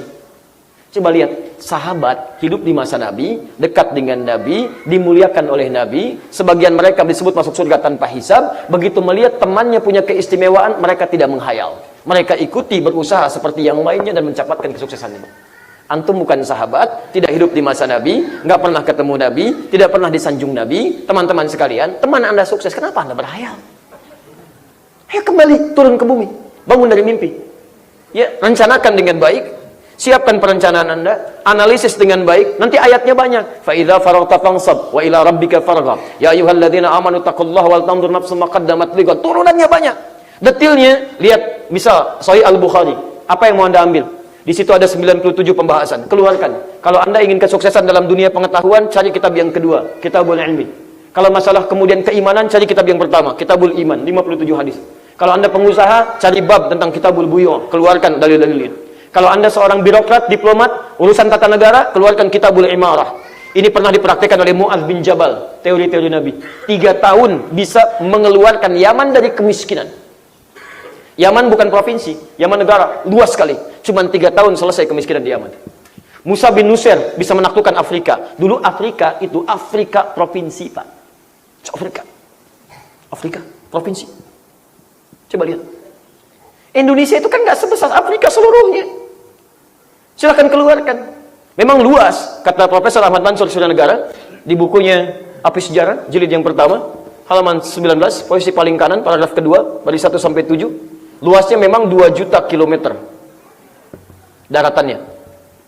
Lautannya 3.200.000. Jadi luas Indonesia memang luar biasa, 5.200.000 kilometer persegi. Tapi mohon maaf, ini tidak sebanding dengan masa-masa Islam yang punya wilayah luas, lebih luas daripada ini. Jadi kalau orang-orang dulu bisa serius menciptakan keberhasilan dengan berikhtiar yang baik, orang sekarang pun pasti bisa. Kita memang dianugerahi luar biasa oleh Allah Subhanahu wa taala. Saya pernah ke Abu Dhabi, itu mereka untuk membuat satu pulau saja, mengantisipasi tsunami, itu biayanya triliunan, Pak. Saya datang ke situ, tunjukkan, Ustadz ini pulau buatan. Masya Allah bikin pulau buatan. Satu pulau aja, biayanya triliunan. Apa manfaatnya kata saya? Itu nggak ada penduduk Ustadz, cuman untuk menghambat aja. Kalau ada tsunami, menerpanya ke pulau itu dulu. Kita bisa kemudian mengungsi dari situ. Kita diberikan 13.677 pulau. Belum termasuk Pulau Gadung, Pulau Gebang, Pulau Mas dan sebagainya. Luar biasa. Banyak. Nah, jadi kalau Anda ingin meraih sesuatu, jangan berhayal, usaha. Usaha. Tapi kadang-kadang usaha yang kemudian Anda telah lakukan itu, lihat baik-baik ya, lihat baik-baik. Fokus baik-baik. 1 dibagi pada 2 bagian. 1, al-ikhtiyarul jasadi, usaha dengan kemampuan fisik Anda. Tadi bikin perencanaan. Bahkan kalau mau jadi hebat, ibu arahkan anak-anaknya dari sejak kecil. Mulai dari goalnya dulu, cita-cita mau jadi apa. Terus turunkan sampai ke bawahnya. Itu yang dilakukan oleh Imran dan istrinya Hannah. Anak saya ingin dekat dari Allah sejak dalam kandungan. Quran surah 3 ayat 35 sampai 37. Idh qalat imra'atu Imran, Rabbi inni nazartu nazar laka ma fi batni muharraran fataqabbal minni. Ya Allah, saya bernazar supaya anak saya yang ini menjadi lebih dekat denganmu. Jadi orang tua punya capaian supaya Maryam itu jadi solihah, perempuan yang tidak biasa dibanding dengan perempuan lain. Maka apa yang dilakukan? Berikhtiar. Kalau ingin jadi solihah dekat dengan Allah, berarti harus cari tempat yang baik. Berarti harus cari guru yang gurunya pun dekat dengan Allah. Harus dibebaskan dari harta-harta yang haram. Maka perencanaan itu dibuat oleh mereka, dipilih kemudian Zakaria untuk merawatnya. Karena pada saat itu Nabi Zakaria bukan cuma pintar, tapi juga dekat dengan Allah Subhanahu wa taala karena beliau nabi. Yang kedua dibuatkan mihrab. Mihrab tempat yang mendekatkan seseorang dengan Allah Subhanahu wa taala. Maka ketika mihrabnya dibuat, nama diberikan, doa disampaikan, guru didekatkan, apa yang terjadi? Lihat ayat 37-nya, paling kiri sebelah bawah. Fataqabbalaha rabbuha, diterimalah itu ikhtiar itu oleh Allah Subhanahu wa taala. Fataqabbalaha rabbuha biqabulin hasanin wa ambataha nabatan hasana. Lihat jawabannya. Maka saya terima ikhtiar kedua orang tua itu dan saya rawat Maryam dari sampai pertumbuhannya.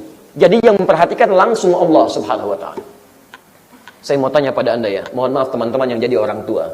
Ibu yang telah mengandung 9 bulan 10 hari dan melahirkan dalam luar biasa payahnya. Antum yang sudah berusaha, dirawat-rawat di rumah. Supaya anak tidak melihat yang buruk-buruk, tidak mengerjakan yang tidak baik. Pertanyaan saya, ketika anak itu mulai keluar rumah untuk sekolah, siapa yang bisa mengontrol dia dalam kebaikan? Bisa antum pastikan kalau dia membeli jajanan yang halal. Bisa antum pastikan kalau dia mendapatkan teman yang baik. Karena itu ada ikhtiar-ikhtiar yang antum mesti siapkan. Carikan sekolah yang baik, guru-guru yang baik. Seperti Maryam pernah disiapkan, wa kaffalaha Zakaria. Hebatnya, kullama dakhala 'alaiha Zakaria al-mihrab wajada 'indaha rizqa. Bahkan rizkinya pun Allah tidak berkehendak datang yang haram. Allah tidak berkehendak, saya yang arahkan mendapatkan rizkinya, bukan kalian yang sulit untuk mendapatinya. Jadi kalau Anda berusaha benar seperti itu, ingin mewujudkan, maka Anda ikhtiar, usaha. Yang kedua, ikhtiar Rabbani, ditempuh dengan doa. Doa. Jadi yang tadi ikhtiar secara fisik kan, yang direncanakan, ada usaha-usaha fisik. Yang kedua, istilah sekarang metafisik atau istilah Rabbani dengan doa. Anda tidak bisa mengawasi anak Anda di luar. Tidak bisa memastikan dan mengatur isi hatinya. Anda bisa memberikan perintah, tapi isi hatinya nggak bisa dikendalikan. Kadang-kadang kan ketika Anda pinta, anaknya menolak kan? Ayo nak, sholat. Barusan sholat. Sholat apa lagi? Oh, Masya Allah. Antum kasih makan apa gitu kan? Jangan-jangan antum bawa yang haram. Oh, hati-hati. Jangan-jangan orang tuanya nggak pernah contohkan. Kalau ada anak baru tumbuh, sudah bisa melakukan perbuatan tidak baik pada orang tuanya, jangan dulu marahi. Coba istighfar dulu. Mungkin antum yang tidak berikan contoh yang baik. Coba cek. Nabi Ibrahim, Nabi Rasul, tinggalnya di Kanaan, Palestina. Anaknya Ismail di Mekah, alaihi wassalam. Beliau Nabi, Rasul, juga seorang ayah, seorang suami. Mencari nafkah juga, berdakwah juga, sibuk luar biasa. Tapi masih sempat jalan kaki menengok pertumbuhan anaknya di Mekah. Karena itu disebut dengan Ibrahim, sang penyeberang. Abun Rahim, bapak yang sangat penyayang. Dilihat, oh Ismail tumbuhnya begini, temannya begini, ya, lingkungannya seperti ini, diberikan. Sehingga anak itu merasakan kehadiran bapaknya. Apa yang terjadi? Begitu bapaknya punya beban pekerjaan, anak itu merasa ingin membantunya. Muncul perintah Quran surah kedua ayat 127. Allah perintahkan untuk meninggikan kembali bangunan Ka'bah. Wa idh yarfa'u Ibrahim. Begitu ngangkat batu, mulai berpijak. Pijakan pertama disebut dengan makam. Sampai sekarang ada makam Ibrahim. Tiba-tiba anaknya yang belum balik melihat bapaknya bekerja. Karena sering ditengok, sering melihat. Ada kedekatan dengan orang tuanya. Maka anaknya tiba-tiba datang dari belakang. Kalau bahasa kita, Pak boleh saya bantu ya? Dia membawa batu. Batu bahasa Arab yang disebut dengan hajar. Kemudian dia mulai susun-susun. Ketika disusun berubah menjadi hijar. Kalau sudah jadi bangunan disebut jadi hujrah. Kalau ruangannya banyak disebut dengan hujurat. Sampai hari ini, tempat yang Ismail saat itu membawa batu dan menyusun disebut dengan Hijr Ismail. Dan diabadikan sampai sekarang.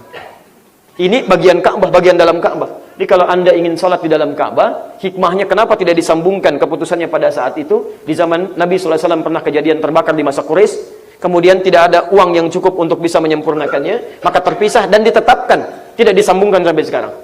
Hikmahnya adalah supaya setiap orang yang ingin sholat di dalam Ka'bah cukup sholat di area ini saja.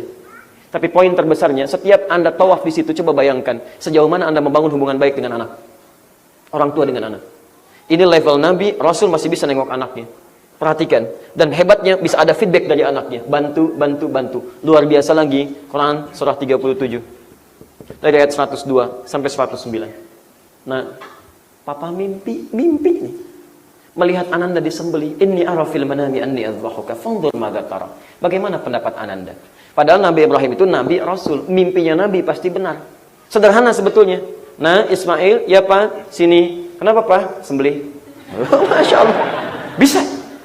Tapi hebatnya, lihat bahasa ayah. Ketika anaknya sudah mulai dewasa, jadi teman, maka Quran memberikan cara untuk berinteraksi dengan anak. Kalau nalar sudah matang, kurangi perintah-perintah, kurangi sayang-sayang, jadikan dia teman, ajak berdialog. Apa kata bapaknya? Bapak mimpi melihat kamu disembelih. Bagaimana pendapatmu? Lihat kata anaknya.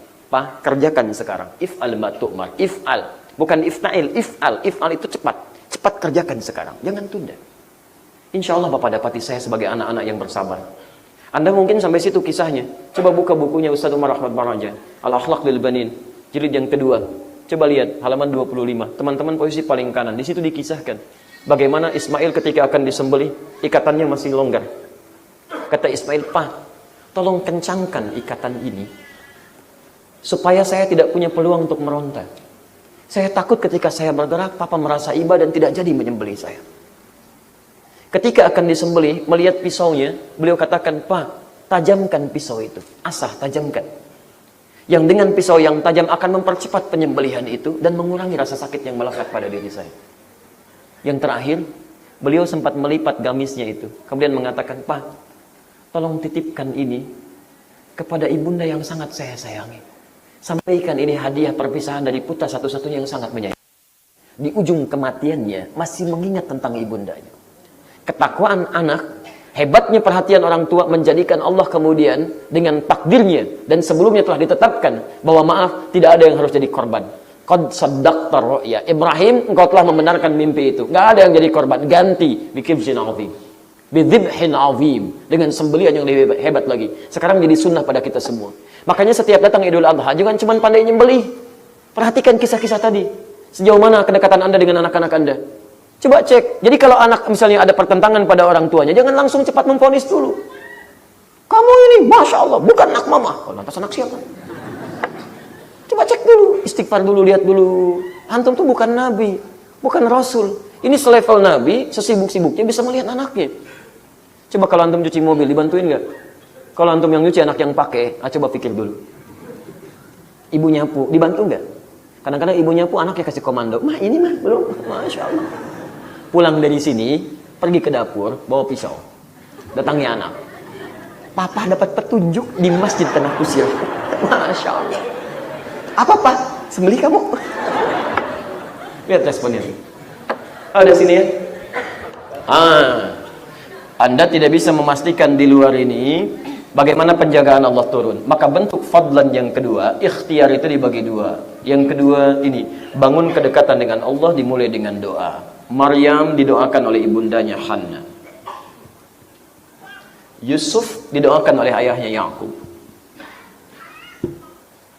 Luqman berdoa untuk anaknya. Coba lihat, semua kisah-kisah Nabi dan Rasul disebutkan di Quran selalu menghadirkan doa. Doa-doa dipanjatkan. Yakub berdoa untuk Yusuf. Coba cek, begitu muncul perasaan, maaf ya, tidak suka dari saudara-saudara Yusuf. Yusuf kan 12 bersaudara. Dari ibu yang berbeda. Yusuf dengan Bunyamin, 10 dari ibu yang lain. Singkat saja ya, singkat. 10 ini iri kepada Yusuf. Kemudian naik menjadi dendam. Naik lagi, kumpul mereka di satu tempat. Kalau kita ilustrasikan ini rumahnya, ini lumbung tempat nyimpan hasil panennya. Kumpul di sini 10 orang kurang lebih, diskusi. Perhatikan baik-baik. 9 orang mengatakan, dari 10 ini 9 mengatakan uqtulu Yusuf, bunuh Yusuf. 1 mengatakan jangan bunuh Yusuf. Alqihi fi ghayabatil jubbi yaltaqithu ba'd as-sayyarah. Lemparkan ke tempat yang gelap supaya diambil oleh orang lain. Ke sumur, lemparkan ke sumur yang gelap, diambil oleh pedagang menjauh dari kita. Pertanyaan saya, kalau ada musyawarah 9 orang memutuskan A, 1 orang memutuskan B, mana yang diterima? 9 orang. Dan biasanya setan tidak akan nanggung kalau sudah maksiat yang paling tinggi. Pertanyaannya, kenapa bisa yang satu yang diikuti? Oh iya, jangan bunuhlah, lemparnya ke tempat gelap. Kok kenapa bisa berubah? Karena Yakub seringkali mendoakan untuk anak-anak. Dan doa itu yang menjaga anak-anaknya. Di keutamaan yang hadir kepada anak, keutamaan yang hadir pada pekerjaan Anda, ibu di rumah tangga, itu selain bisa ditempuh lewat usaha dengan ikhtiar fisikal, rencana dan sebagainya, kita punya satu keterangan dari Al-Quran. Minta dengan doa. Dan cara tercepat, minta dalam sholat. Cara paling cepat, kata Quran, minta dalam ruku. Apa perintahnya? Teruskan ayatnya. Quran surah 4 ayat 32. Was'alullaha min fadlih. Was'alullaha, minta. Cara pertama. Lihat ayatnya. Was'alullaha min fadlih. Wala tatamannau ma faddalallahu ba'dakum ala ba'd. Lirijali nasibun mimma iktasabu. Walinnisa'i nasibun mimma iktasabn. Was'alullaha min fadlih. Dalil tentang doa meminta. Kemudian kita hadirkan kalimat Allah. Was'alullah. Mintalah kepada Allah. Min fadli, dari keutamaan yang telah Allah tetapkan. Kapan memintanya? Dijawab di Quran surah 48 ayat 29. Tarahum ruk'an sujada yabtaghuna fadlan min Allah. Ini dalil dari Al-Quran yang memberikan petunjuk bahwa boleh meminta dalam salat, khususnya dalam ruku, keutamaan-keutamaan kehidupan yang kita harapkan. Jelas? Bagaimana caranya? Tidak ada cara spesifik, bacaan-bacaan spesifik. Artinya boleh kita mintakan dengan bahasa kita, tapi tidak dilafadzkan. Jelas ya? Jadi setelah Anda mengucapkan Allahumma gfirli, lihat baik-baik. Subhanakallahumma bihamdika Allahumma gfirli. Silahkan minta kepada Allah dalam keadaan ruku. Anda hadirkan dengan bahasa Anda, tapi tidak perlu dilafadzkan. Minta. Jelas ya? Karena Qurannya hanya memberikan petunjuk umum. Makanya Anda dapati Nabi pernah berluku sangat lama sekali. Kemudian sahabat pernah berluku sangat lama sekali. Tabi'in pernah berluku sangat lama sekali. Apa di antara mereka lakukan? Apa di antara yang mereka lakukan dalam rukunya? Memperbanyak doa kepada Allah Subhanahu wa taala. Boleh. Ya. Ibu di rumah tangga ada masalah, salatlah. Salat. Bangun tahajud. Dalam ruku minta kepada Allah. Ya Allah, saya sudah bermohon dalam ruku, ya Allah. Banyak permohonan saya sampai pegal, ya Allah. Bisa ya? Karena baru pertama kali tahajud. Baru pertama kali. Kalau sudah biasa enak ya. Enak biasanya. Baik, nanti pelan-pelan, nikmat. Jelas ya? Baik. Biasanya kalau fadlan itu seperlunya Apa yang paling utama seperlunya sampaikan, karena nanti ada yang paling nikmat sujud. Ada yang paling nikmat sujud. Jelas ya? Jadi saya persingkat bahwa dalam ruku ada posisi kita boleh bermohon kepada Allah, tapi ingat doa ini diikat setelah sempurna cara ruku dan bacaan ruku standarnya. Jadi sempurnakan dulu rukunya, bacaan rukunya sempurnakan, yang tadi yang sunnah. Subhana rabbiyal azim, subhana rabbiyal azim wa bihamdi, subhanakallahumma bihamdika Allahumma ighfirli. Setelah sempurna bacaannya, tenang keadaannya, baru minta kepada Allah. Jelas sampai sini? Baik. Tapi ingat, perhatikan jenis salatnya. Jenis salatnya. Kalau Anda sedang berjamaah, maka Anda diikutkan pada imam. Jadi jangan sampai imam sudah sujud, Anda masih ruku. Ya Allah, tolong kabulkan. Bahkan saya pun tetap ruku walau imam sujud. Artinya antum salah. Antum salah ya, antum salah. Nanti begitu salat sunnah, Anda baru minta lagi kepada Allah Subhanahu wa taala. Jelas? Baik, alhamdulillah. Terus pelan-pelan. Masih ada waktu? Ya, sebentar lagi. Sebelum ini saya jawab, perhatikan baik-baik. Cara Allah mengabulkan doa. Nanti jangan begini, Ustaz saya sudah praktekkan tapi doa nggak dikabulkan. Kayaknya Ustaz salah nyampaikannya, kan? Satu, mengabulkan sesuai dengan yang dimohonkan. Jadi begitu dimintakan, seketika dikabulkan. Seperti Nabi Zakaria meminta, seketika dikabulkan. Bila permintaan itu sesuai dengan kebutuhan dan kesiapan menerimanya. Awas. Dikabulkan seketika bila permohonan itu sesuai dengan kebutuhan dan kesiapan dalam menerimanya. Awas, hati-hati ya, nanti saya terjemahkan dalam bagian kedua dan ketiga. Dua, Allah tangguhkan apa yang diminta itu sampai muncul kesiapan dalam menerimanya. Di kadang-kadang Anda minta, tapi pada saat akan diberikan belum maslahat untuk Anda pada saat itu, karena Anda belum siap. Oleh Allah ditangguhkan sampai Anda siap. Dan saat penangguhan itu pun Anda tidak rugi, karena Anda diberikan pahala dari doa Anda. Di berdoa itu tidak rugi Pak ya, Bu ya. Ada pahala diberikan. Ya, fokus baik-baik. Lihat sini, saya beri contoh Nabi Muhammad SAW. Beliau berdoa kepada Allah supaya kiblat dipindahkan dari Masjid Al-Aqsa ke Masjidil Haram. Kapan mintanya? Sejak pertama kali sholat kemudian diwajibkan pada beliau. Pas Mekah, setahun sebelum hijrah. Berdakwah 12 tahun di Mekah, usia 52 tahun, turun perintah sholat. Kemudian bermohon kepada Allah supaya kiblatnya itu bisa diarahkan ke Masjid Al-Haram. Apakah dikabulkan seketika? Tidak. Tidak. Kapan dikabulkan? Ketika hijrah ke Madinah. Setahun kemudian hijrah ke Madinah, tinggal beberapa masa di Madinah. Tahun kedua mendekati tahun ketiga, baru turun ayat ketika beliau berkunjung ke rumah Ummul Bashar. Turun Quran surah kedua ayat 144, paling kiri sebelah bawah. Qad nara taqalluba wajhika fis sama' falanuwalliyannaka qiblatan tardaha fawalli wajhaka syatral Masjidil Haram. Muhammad sallallahu alaihi wasallam, kami sering amati engkau, seringkali menghadapkan wajahmu ke langit memohon supaya kiblat dipindahkan. Sekarang silahkan pindahkan kiblatmu. Jelas ya? Bapak Ibu bisa bayangkan kalau kiblat pertama kali diarahkan ke Masjidil Haram sejak sholat pertama kali diperintahkan, maka itu menjadi kemenangan bagi orang-orang kafir Quraisy yang ada di Mekah. Oh, Muhammad aja sholatnya menghadap Tuhan kita, cuman dia gengsi aja menyembah Tuhan kita. Mungkin muncul kalimat itu karena Ka'bah itu pada saat itu, bukankah di situ telah berkumpul berhala-berhala dan sebagainya. Dan persoalannya Nabi tinggal di Mekah, itu masalahnya. Nabi tinggal di Mekah, difitnahnya semakin banyak. Belum siap ketika itu kemudian diturunkan, bisa menjadi ragu bagi para pengikutnya. Maka ketika hijrah ke Madinah, berpisah agak jauh dari Mekah, kisaran sampai 500 km, 400 km lebih dari Mekah menuju Madinah, teman-teman baru turun ayat. Nabi saja berdoa 3 tahun baru dikabulkan. Antum Nabi bukan, Rasul bukan, baru 3 hari sudah nuntut. Kurang apa lagi ya Allah? Kurang sabar.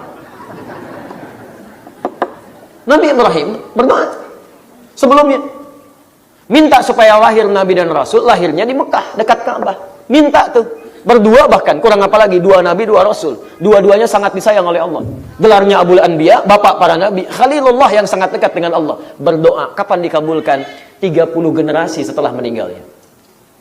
Nggak dikabulkan saat itu. Dan uniknya tidak melihat doanya. Maksudnya tidak melihat hasil doanya. Berdoa sekarang dikabulkan 30 generasi setelah kematiannya, setelah wafatnya. Usia ribuan tahun. Kapan dikabulkan? Dengan kelahiran Nabi Muhammad SAW. Kan sering saya sampaikan, bahkan sering saya bacakan di sini. Nabi Muhammad ke Nabi Ibrahim itu 30 generasi. Ayo, masih ingat gak? Coba diulang.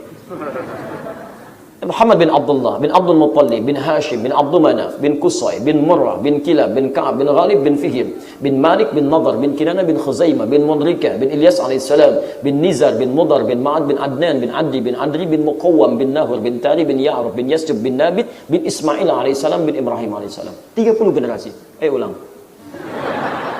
30. Jadi Nabi Ibrahim, Nabi Ismail, dua nabi, dua rasul paling disayang Allah. Kapan dikabulkan? 30 generasi setelahnya. Puluhan ribu tahun. Antum nabi bukan, rasul bukan. Belum tentu Allah sayang kepada antum seperti Allah menyayangi Nabi Ibrahim dan Nabi Ismail. Kenapa baru 30 menit nuntutnya luar biasa? Sakit gigi ya Allah, tolong. Masya Allah. Sudah 30 menit. Alhamdulillah. Mudah-mudahan sehat. Sampai mana kita? Jelas ya? Dua itu, antum punya anak 5 tahun, antum banyak harta, alhamdulillah. Dia minta diberikan motor beneran. Papa, yang kayak Valentino Rossi, Pak, nomor 46, Yamaha. Oh, Masya Allah. Dibelikan nggak? Enggak. Tapi bukan berarti Anda nggak mampu, bisa. Setelah dia kemudian naik, tumbuh, bisa megang motor, antum kasih. Baik. Pak, kok nggak kayak Rossi? Rossi aja jatuh kemarin, kakinya patah. Udah, Ananda yang ini saja, bebek. Masya Allah. Kasih. Tuh, saya hafal. Marquez sebentar lagi itu kayaknya bakal jadi juara gitu ya. Saingannya Lorenzo. Rossi kemarin patah ini kakinya, tapi dia sudah mulai untuk mau balapan lagi ya. Saya hafal itu, hafal saya. Mau tanya apa ya, silakan. Ya. 3. Allah ganti apa yang diinginkan dengan apa yang dibutuhkan.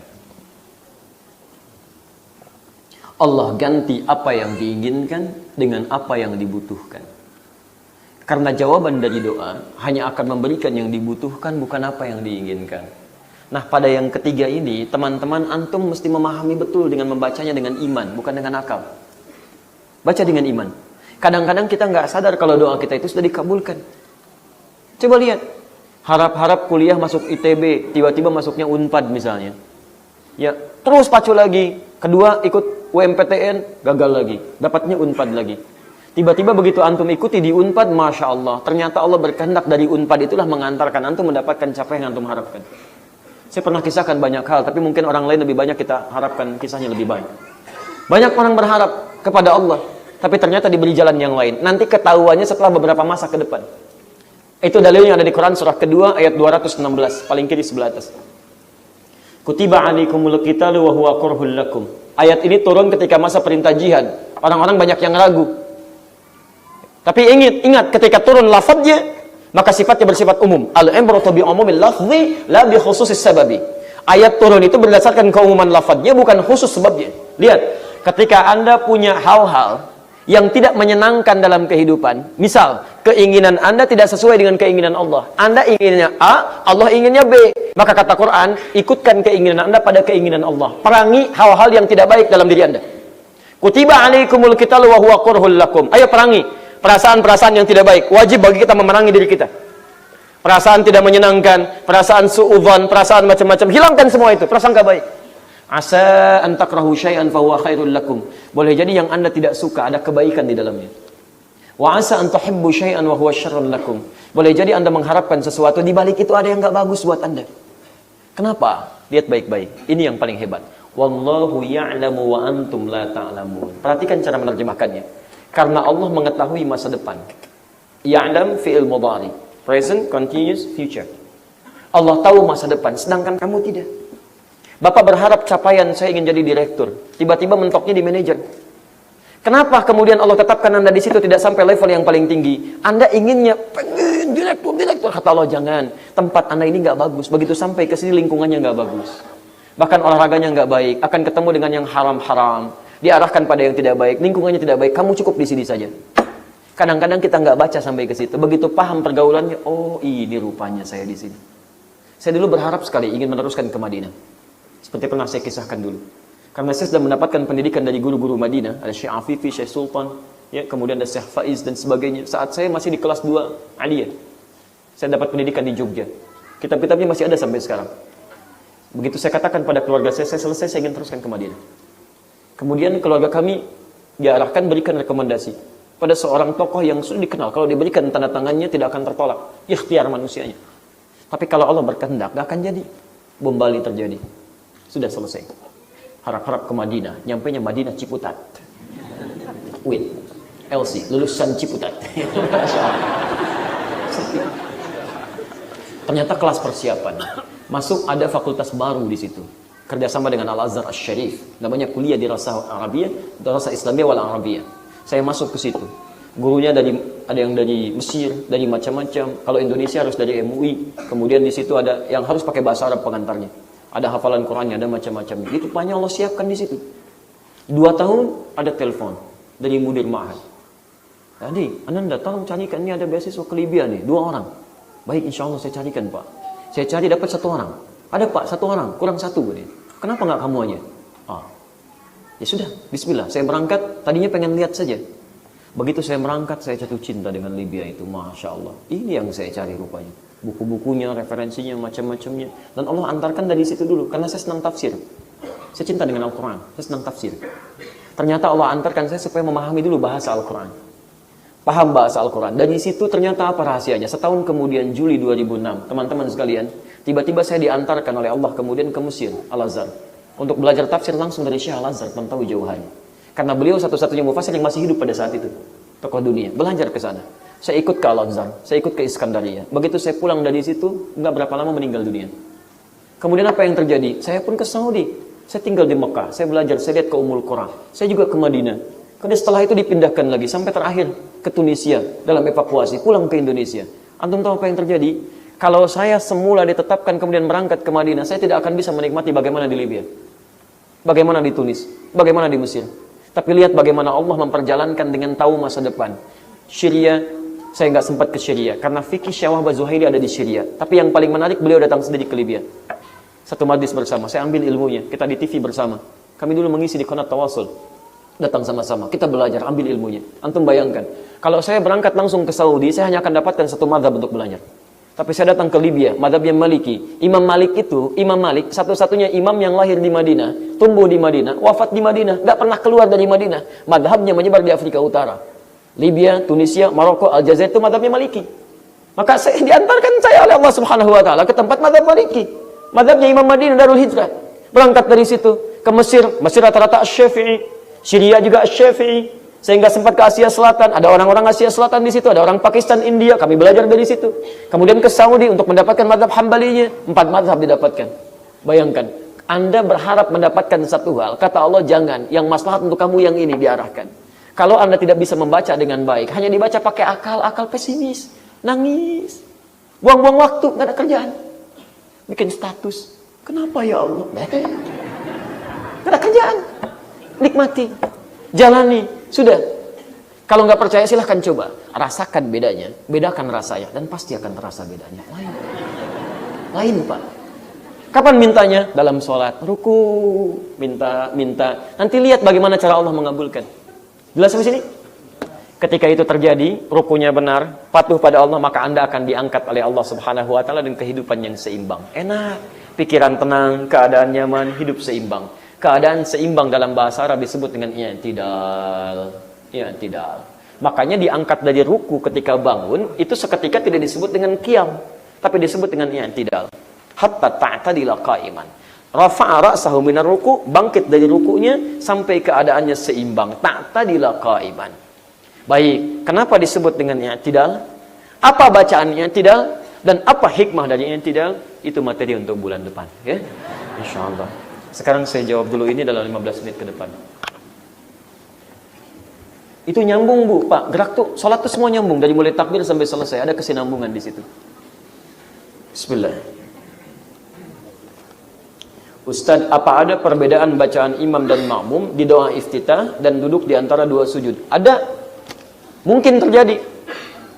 Karena memang tidak harus sama. Yang sama itu posisinya. Di ketika imam iftitah, makmum iftitah. Ketika imam duduk di antara 2 sujud, makmum duduk di antara 2 sujud. Tapi kalau bacaannya itu diberikan keluangan. Karena untuk iftitah saja ada 12 jenis doa. Boleh baca misalnya Allahumma ba'id, boleh baca wajjahtu, boleh baca subhanakallahumma bihamdi, boleh baca subuhun kudusun, dan seterusnya. Boleh baca Allahu akbar kabira, walhamdulillahi katsira, boleh baca a'udzubillahi samil alim minasyaitonir rajim, boleh. Dan Anda kan tidak bisa memastikan apa bacaan imam karena bacaannya disirkan. Imam baca misalnya nggak kedengeran, Anda pengen sama, Mam, kerasin dikit dong. Nggak bisa. Nggak bisa. Jadi itu nggak ada masalah. Imam baca wajah tuh, antum baca Allah ba'id, sah dua-duanya. Yang penting posisi sama. Jangan sampai imam iftitah, antum sujud, beda. Jelas ya? Jadi ini nggak ada masalah. Sepanjang alternatif bacaannya ada. Tapi kalau alternatif bacaan tidak ada, cuma satu bacaan, antum jangan cari yang lain. Imam baca Al-Fatihah, antum kulhu misalnya, nggak nyambung. Di Imam Al-Fatihah, karena Al-Fatihah cuma satu, antum Al-Fatihah. Tapi kalau ada alternatif silahkan dibacakan. Duduk di antara dua sujud ada dua jenis. Bisa Rabbighfirli diulang. Ada yang 7 jenis bacaan, ada yang 3 jenis bacaan, silahkan. Sesuai dengan kadarnya. Wallahu ta'ala a'lam bissawab. Mohon dijawab. Terima kasih. Jazakallah khair.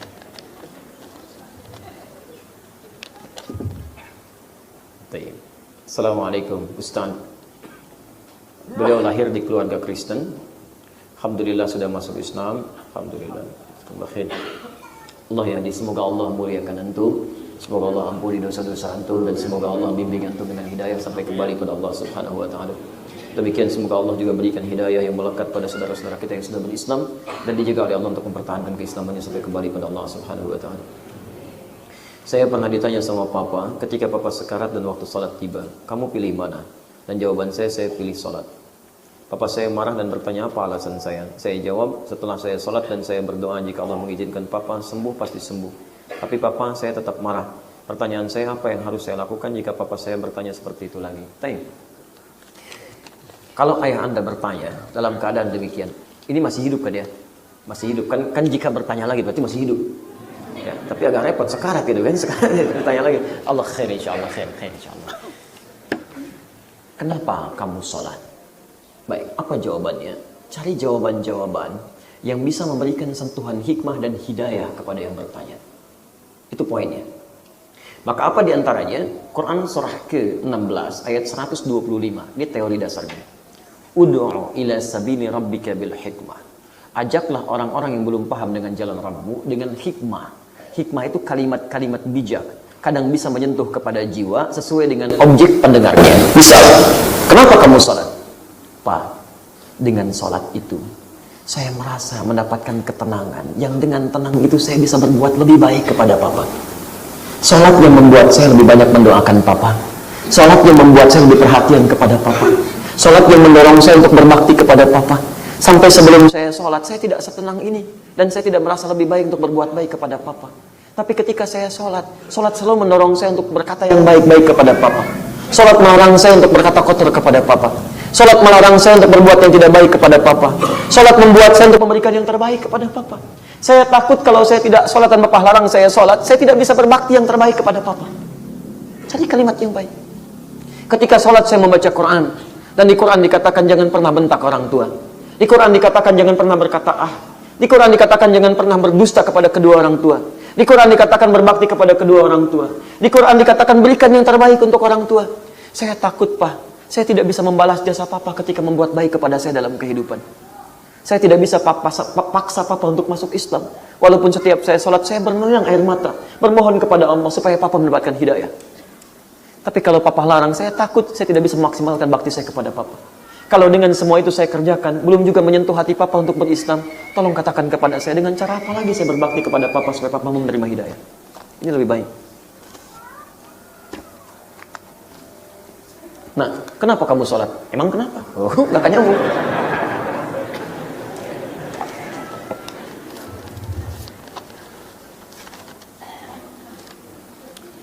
Assalamualaikum warahmatullahi wabarakatuh. Doa yang baik, doa apa yang baik dan diajarkan Nabi SAW ketika sujud dan tahiyatul akhir. Nanti ikuti saat pembahasan sujud dan tahiyat akhir. Ya? Baik, insya Allah. Antum wajib datang lagi. Ini kelas advance. Kita baru ruku, dia ada sujud. Masya Allah. Ikuti imam ya. Imam ruku, antum ruku. Ya. Ini imam itidal aja belum. Antum udah mau tahiyat akhir. Kadang-kadang manusia. Assalamualaikum Ustaz. Waalaikumsalam. Saya baru menikah. Masya Allah ya. Baik. Saya baru dari Lampung masih cari jodoh. Sampai Tanah Kusir sudah menikah. Alhamdulillah. Mohon saran Ustaz, bagaimana sikap seorang menantu terhadap mertua? Sederhana, berbuat baiklah pada mertua. Selesai. Sudah.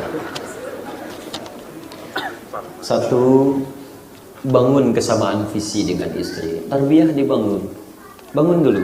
Kenali apa hak dan kewajiban sebagai istri dan suami, lalu sebagai anak kepada kedua orang tuanya. Keluarkan ayat-ayatnya. Ya, Quran surah 4 ayat 34 itu untuk mengenal hak dan kewajiban suami istri. Quran surah 4 ayat 19. Kemudian melanjutkan untuk orang tuanya. Quran surah ke-17 ayat 23 sampai dengan 27-nya. Kemudian kalau usianya pernikahan sudah semakin naik, tunjukkan bakti lebih. Kalau sedang gak enak, munculkan suasana Quran surah ke-31 ayat 14 sampai dengan 15 ya. Kalau sudah usia 40 tahun tetap berbakti, hadirkan suasana Quran surah 46 sampai dengan ayat 15 ya. Quran surah 46 ayat 15 ya. Rahmatullah. Apa diantaranya? Satu, coba lihat orang tuanya masih hidup atau tidak. Kalau masih hidup, maka coba kompak. Mumpung masih hidup, berikan bakti bersama kepada kedua orang tua. Ya, walaupun berbeda statusnya. Satu ada orang tua kandung, kedua ada mertua. Tapi sama-sama orang tua. Sama orang tua walaupun beda status, lain nilai di situ. Tapi bakti tetap diberikan. Apa diantaranya? Berikan bakti dengan kalimat-kalimat yang baik. Jadi berikan perhatian, berikan doa, telepon dengan baik, kunjungi orang tua, katakan yang baik-baik, minta nasihat. Orang tua senang kalau diminta nasihat. Hebatnya bahkan gak pernah minta. Tapi kalau antum ada rezeki, kirimkan. Walaupun cuman pulsa, cuman macam-macam. Tapi dengan itu semua, Masya Allah, ada kebahagiaan tak terlukiskan. Ma, Nanda sedang tahajud. Mama mau titip doa apa? Kenapa kamu bangunkan Mama? Misalnya, Mama baru istirahat. Gak apa-apa, mohon maaf ini karena sayang Nanda kepada Mama. Besok jangan begitu lagi ya. Gak apa-apa, teruskan lagi. Besoknya kunjungi. Maaf Ma, bawa mangga gitu kan, sampaikan. Tidak sengaja ya, dan seterusnya. Tapi kadang-kadang indah. Ya, memang marah, tapi setelah itu kadang-kadang kepikiran, anak saya sudah tahajud ya Allah. Alhamdulillah. Baik. Saya kira begitu ya. Waalaikumsalam warahmatullahi wabarakatuh. Ustaz Adi, saya mau bertanya. Ini kan kertas pertanyaan pasti ya. Bagaimana caranya tetap semangat dalam mencapai tujuan dan tidak mudah bosan menyerah dalam prosesnya? Caranya tetap semangat. Semangat. Ya. Semangat. Sudah. Ayo gitu, semangat ya. Jangan menyerah. Jangan menyerah, semangat. Ayo turunkan ayatnya. Pertama, luruskan dulu niat. Kalau sudah niatnya lurus, maka setiap menghadapi tantangan itu kita akan semakin kuat untuk bisa mengatasinya. Biasanya orang-orang yang cenderung menurun semangatnya untuk meraih hal yang didambakan, itu karena niatnya masih belum kokoh. Goyah dia. Antum niat kesini ini untuk ikut taklim atau hanya sekedar ingin numpang datang? Kalau sekedar numpang datang, di perjalanan apa yang dilihat itu yang dicita-cita. Lihat bubur, mah pulang taklim buburnya, Masya Allah. Materi belum selesai sudah lihat bubur. Goyah, kuatkan niat. Setelah itu buat perencanaan. Dengan perencanaan itu maka kegiatan Anda lebih terarah. Setelah itu pelajari tantangannya. Lihat, karena setiap apa yang akan diraih dari kebaikan pasti akan menemukan lawan sebagai tantangan. Orang yang tidak paham tentang masalah dan tantangan yang akan dihadapi, maka cenderung repot mengatasinya saat dia berhadapan dengan tantangan yang dimaksudkan. Pelajari, misal tantangan dirinya ada 3, yang kecil, yang menengah, yang besar. Quran surah kedua ayat 214, posisi paling kanan sebelah bawah.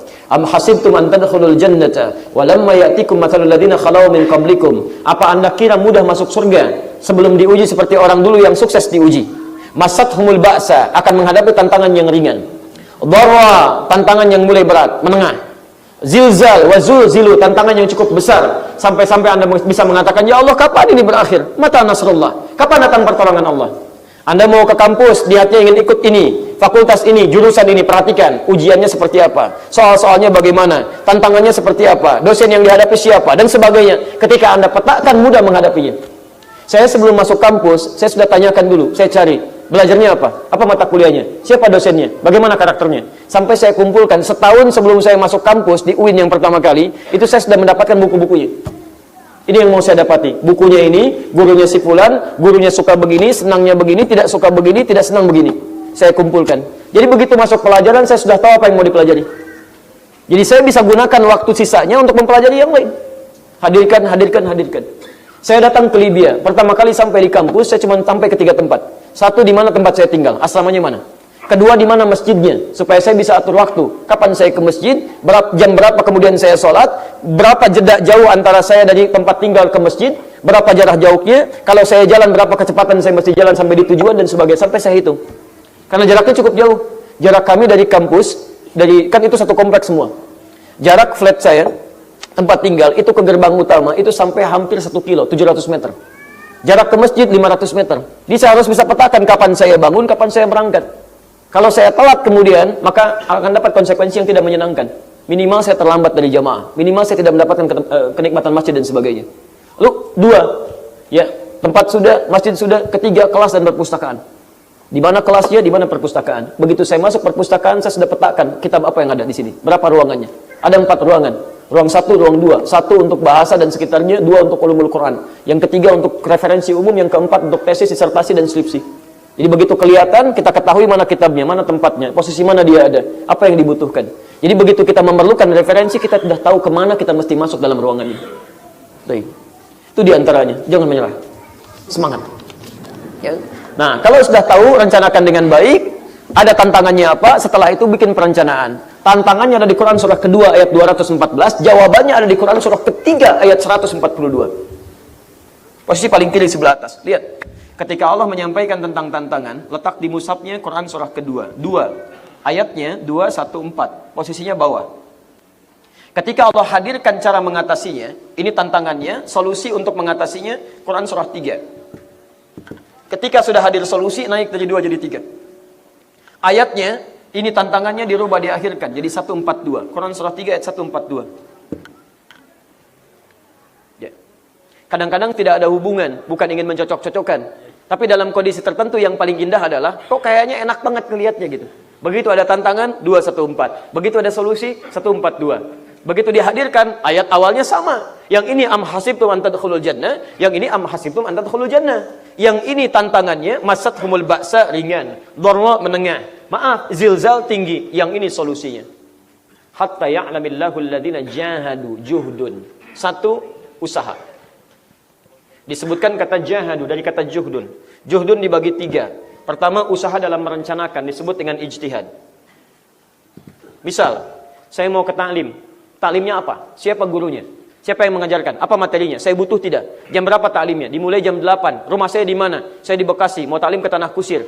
Baik, berapa jarak Bekasi ke Tanah Kusir? Misal 40 km. Baik, macet tidak? Lewat mana? Lewat Jor atau dalam kota? Kalau lewat Jor, di mana posisi macetnya? Di mana keadaannya? Maka saya putuskan berangkat jam sekian. 6:30, 6:30 saya berangkat. Baik, begitu tiba, sekian. Ini namanya ijtihad. Merencanakan sesuatu. Begitu sampai, ustaznya nggak datang. Ustaz. Baik. Alhamdulillah, karena niatnya lurus. Dia nggak akan peduli. Mau datang, mau tidak. Saya mau taklim, bukan ingin ketemu ustaz. Ingat, niat yang lurus awal tadi. 2. Ketika ada rencana, maka aktualisasikan, praktekkan rencana dengan aksi. Namanya jihad. Jihad itu perjuangan fisik. Jihad bukan sekedar Anda berjuang keluar bawa senjata, tidak. Anda dari rumah ke sini sudah berjihad. Suami yang mencari nafkah sudah jihad. Istri merawat anak itu sudah jihad. Jihad luar biasa. Jadi jangan cuma jadi konseptor, konsepnya rencana banyak. Nanti malam tahajud ya, Ma? Iya, Pak. Bangun jam 3 ya? Iya. Pas bangun jam 6. Karena rencana cuma rencana, nggak ada aksinya, nggak ada. Tuangkan rencana dalam bentuk aksi. Bangun jam 3, tantangan kita suka kesiangan, pasang alarm mah. Seperti biasa, 3 kali. 2:15, 2:30, 2:45. Alarm pertama, 2:3. Alarm pertama, mematikan alarm kedua. Alarm kedua, matikan alarm ketiga. Alarm ketiga, siapkan air. Kenapa air? Hadis Nabi. Masya Allah. Allah menyayangi seseorang suami memercikan air di wajah istrinya untuk bangun tahajud. Seperti Allah merahmati seorang istri yang memercikan air di wajah suami untuk bangun tahajud. Masya Allah. Praktekkan. Kalau ada rencana. Ada rencana. Kalau tidak ada rencana, jangan main-main ya. Ibu bangun, bapak masih tidur. Masya Allah. Hadis Nabi. Gayung. Luar biasa. Masya Allah. Kenapa mah? Hadis Nabi, Pak. Luar biasa. Awas, jangan bawa-bawa Nabi, antum yang salah, Nabi yang disalahkan. 3, mujahadah. Mujahadah itu peperangan melawan emosi, gejolak hati yang tidak sama. Alhamdulillah. Memang kadang taklimnya tiap pekan, tapi kan suasana hatinya beda. Kemarin semangat, sekarang sedang malas, sekarang sedang gak enak. Nah begitu ada perasaan tidak menyenangkan, perangi itu. Perangi. Nah, itu yang disebut mujahadah. Jadi ada ijtihad, ada jihad, ada mujahadah. Yang terakhir, wa ya'lamas sabirin, dan sabar dalam menjalaninya. Karena orang dulu pun begitu ingin surga, sabar. Antum kalau ingin surga, sama kayak orang dulu, akan ada ujian. Jangan cuma enaknya aja. Kalau antum menginginkan surga, artinya antum menginginkan masalah. Karena surga itu hanya bisa diraih lewat pahala, pahala itu dapatkan lewat ujian. Ujian itu bentuknya masalah. Bapak Ibu ingin masuk surga tidak? Ingin, begitu ingin berarti ingin punya masalah. Serius, kalau Anda tidak menginginkan masalah, nggak akan ada pahala. Makanya kalau orang paham dengan rumus pahala dan dosa, dia akan mudah meninggalkan yang buruk dan akan senang ketika mendapatkan ujian dari masalah. Ada masalah, alhamdulillah ada pahala hari ini. Ya, kalau tidak paham konsepnya susah. Macet sedikit, bikin status. Tanah kucing, macet. Sudah ya? Sudah ya? Cukup dulu ya, yang terakhir lah. Waalaikumsalam warahmatullahi wabarakatuh. Satu, adakah dalil mengazani orang yang meninggal saat dikuburkan? Saya belum dapat ya. Belum dapat. Mungkin karena keterbatasan pengetahuan saya tidak mengetahui dalil-dalilnya, dan biasanya saya kalau belum dapat saya tidak mengamalkan karena saya belum tahu. Jadi teman-teman yang tahu tolong tunjukkan kepada saya supaya nanti saya bisa teliti. Kalau benar insya Allah saya sampaikan dan mungkin saya amalkan. Kalau kemudian tidak ada dalilnya, maka saran saya lebih baik meninggalkannya daripada mengerjakan sesuatu yang tidak ada tuntunannya. Itu saran saya. Kalau dalil untuk mengazani saat dilahirkan itu masih ada, walaupun ulama beda pendapat, tapi ada dalilnya. Ya, ada dalilnya. Sampai beberapa imam termasuk misalnya kita tunjukkan ada Imam An-Nawawi, termasuk Ibnu Qayyim Al-Jauziyah, beliau termasuk yang menguatkan pendapat itu. Jadi Nabi SAW pernah mengazani Al-Hasan dan Al-Husain saat dilahirkan. Dan itu masih normal, masih logis. Apa di antara logisnya? Karena fungsi adzan itu bisa mengusir setan. Sedangkan sunnah Nabi ketika bayi itu dilahirkan, maka didoakan di antara doanya menjauhkan dia dari setan. Allahumma inni a'udzubika bikalimatika tammah min kulli syaitanin wa hammah. Kan? Min kulli syaitanin wa hammah wa lammatin wa hammah. Ya Allah, saya berlindung kepadamu ya Allah dari keburukan yang menimpa anak saya ini, dan dari godaan setan, dan dari segala keburukan-keburukan, dari hal yang buruk yang menimpanya dalam kehidupan. Dijauhkan dari setan, sedangkan fungsi adzan itu mengusir setan. Coba lihat di Abu Dawud nomor hadis 666. Idza udzina, kalau adzan dikumandangkan, fa farra syaitanu wa alaihi dhurat, maka setan itu lari sambil terbirit-birit. Jadi kalau adzan berkumandang, setan lari. Makanya antum punya teman non muslim jalan, adzan berkumandang, itu non muslim bisa mengingatkan. Pak, apa enggak salat dulu? Sudah adzan. Karena setannya enggak ada. Fa idza tuwiba, kalau adzan selesai dikumandangkan, ada setan balik lagi menggoda orang lain. Makanya orang Islam bisa jawab, tenang, baru adzan, belum qomat. Setan balik lagi. Sama qomat juga begitu. Sampai Anda akan sholat, saat akan sholat biasa, tapi begitu takbir kata Nabi, udhkur kada, udhkur kada. Setan itu akan berkata, ingat ini ya, ingat itu ya. Nggak percaya, silahkan nanti saat zuhur. Begitu Anda takbir, di benak Anda akan muncul banyak hal yang akan diingat. Ingat ini, ingat ini. Sampai ada juga ingatan, ingat kata Ustadz Adi, setan itu menggoda, padahal setan. Begitu goda. Hatta la yash'ural musalli kam raka'atan yusalli. Sampai ada orang sholat tidak sadar berapa rakaat sedang menunaikan sholatnya. Itu kata Nabi. Makanya ketika Maryam dilahirkan, bapak ibunya berdoa. Quran surah ketiga ayat 36. Wa inni sammaituha Maryama wa inni u'idzuha bika wa dzurriyyataha minasyaitonir rajim. Jadi kalau dalam saat keadaan dia masih hidup, baru dilahirkan, itu kesunahannya ada. Walaupun ulama beda pendapat, tapi nggak ada masalah. Anda mau ngamalkan silakan, tidak juga nggak ada masalah. Karena fungsi adzan itu satu mengusir setan, kedua memanggil orang sholat. Makanya diperdengarkan kalimat-kalimat thayyibah supaya dewasanya terbiasa mendengar kalimat itu. Tapi kalau sudah meninggal dunia, orang meninggal dunia itu, maaf, satu, sudah nggak sholat lagi. Makanya ketika antum adzan, dia nggak akan dengar untuk sholat. Nggak ada. Yang kedua, setan nggak goda orang meninggal. Nggak ada kerjaan setan godain orang meninggal. Masya Allah, sudah meninggal masih digoda juga. Setan itu punya masalah itu. Ya, stres setannya itu. Jelas ya? Jadi kalau saya pribadi, saya tidak mengamalkan itu. Tidak mengamalkan. Dan bagi yang mengamalkan, ya, coba saya sampaikan dalilnya, nanti saya coba lihat ya. Kita harus objektif menilai. Kalau memang ada dalil, kita perhatikan, kita lihat. Kalau kekuatannya sahih, bahkan sahih sekali, ya kita bisa amalkan. Kalau misalnya di bawah itu misalnya lemah, bahkan maudhu, bahkan palsu, kita tidak usah hafalkan. Ya, jadi tidak usah repot-repot. Jangan takut kehilangan fadilah. Jangan takut kehilangan fadilah. Fadilah itu justru ada ketika kita berpegang pada tuntunan yang benar, dalil yang kuat, dan kita yakin dalam mengamalkannya. Paham? Sudah cukup dulu ya. Cukup dulu. Saya harus teruskan dulu. Sementara waktu teman-teman ada hak teman yang lainnya. Saya mohon maaf barangkali untuk yang ini nanti saya jawab kemudian ya, dalam pertemuan yang lain. Insya Allah nanti dikabari melalui media Khair TV bahwa pertama nanti akan ada hari inspirasi Al-Quran dalam waktu dekat ini kita undang, tapi mungkin tempatnya di Bekasi. Kita akan ajarkan bagaimana cara cepat menghafal Quran, membentuk keluarga Qurani, dan kita akan membagikan mushaf di situ kurang lebih sampai 2000 mushaf nanti. Ya, gratis. Insya Allah kita tidak akan adakan biaya di situ. Nanti mudah-mudahan sebelum berangkat ke Oman kita coba adakan itu semua supaya kita bisa maksimal. Yang kedua, bagi yang sudah terdaftar untuk mengikuti kelas pengkaderan ulama, program kader ulama, ya, kelas PKU, maka nanti silahkan hari Sabtu kami sudah siapkan tempat tinggal untuk bisa ditempati. Hari Ahadnya untuk penyesuaian kami tanggung insya Allah untuk akomodasinya, tempat tinggalnya, makan minumnya, bahkan nanti tiketnya kalau jauh kami ganti. Kalau ada pekerjaan yang memang lulus seleksi, pekerjaan misalnya menghasilkan sesuatu, kami akan ganti hasil selama per bulannya, sehingga nanti kami kirimkan pada keluarganya supaya suaminya fokus belajar saja. Ya, tapi mohon maaf itu kami sudah hadirkan seleksi dan saya tidak tahu apakah masih ada kuota atau tidak. Kalau masih ada nanti kami sampaikan, kalau tidak ada kami tutup, ya. Dan ada kelas yang kedua, kelas basic itu untuk 20 orang. Nanti juga kami sampaikan kelasnya cuma Sabtu Ahad untuk yang itu. Insya Allah kelasnya kerjasama dengan MUI.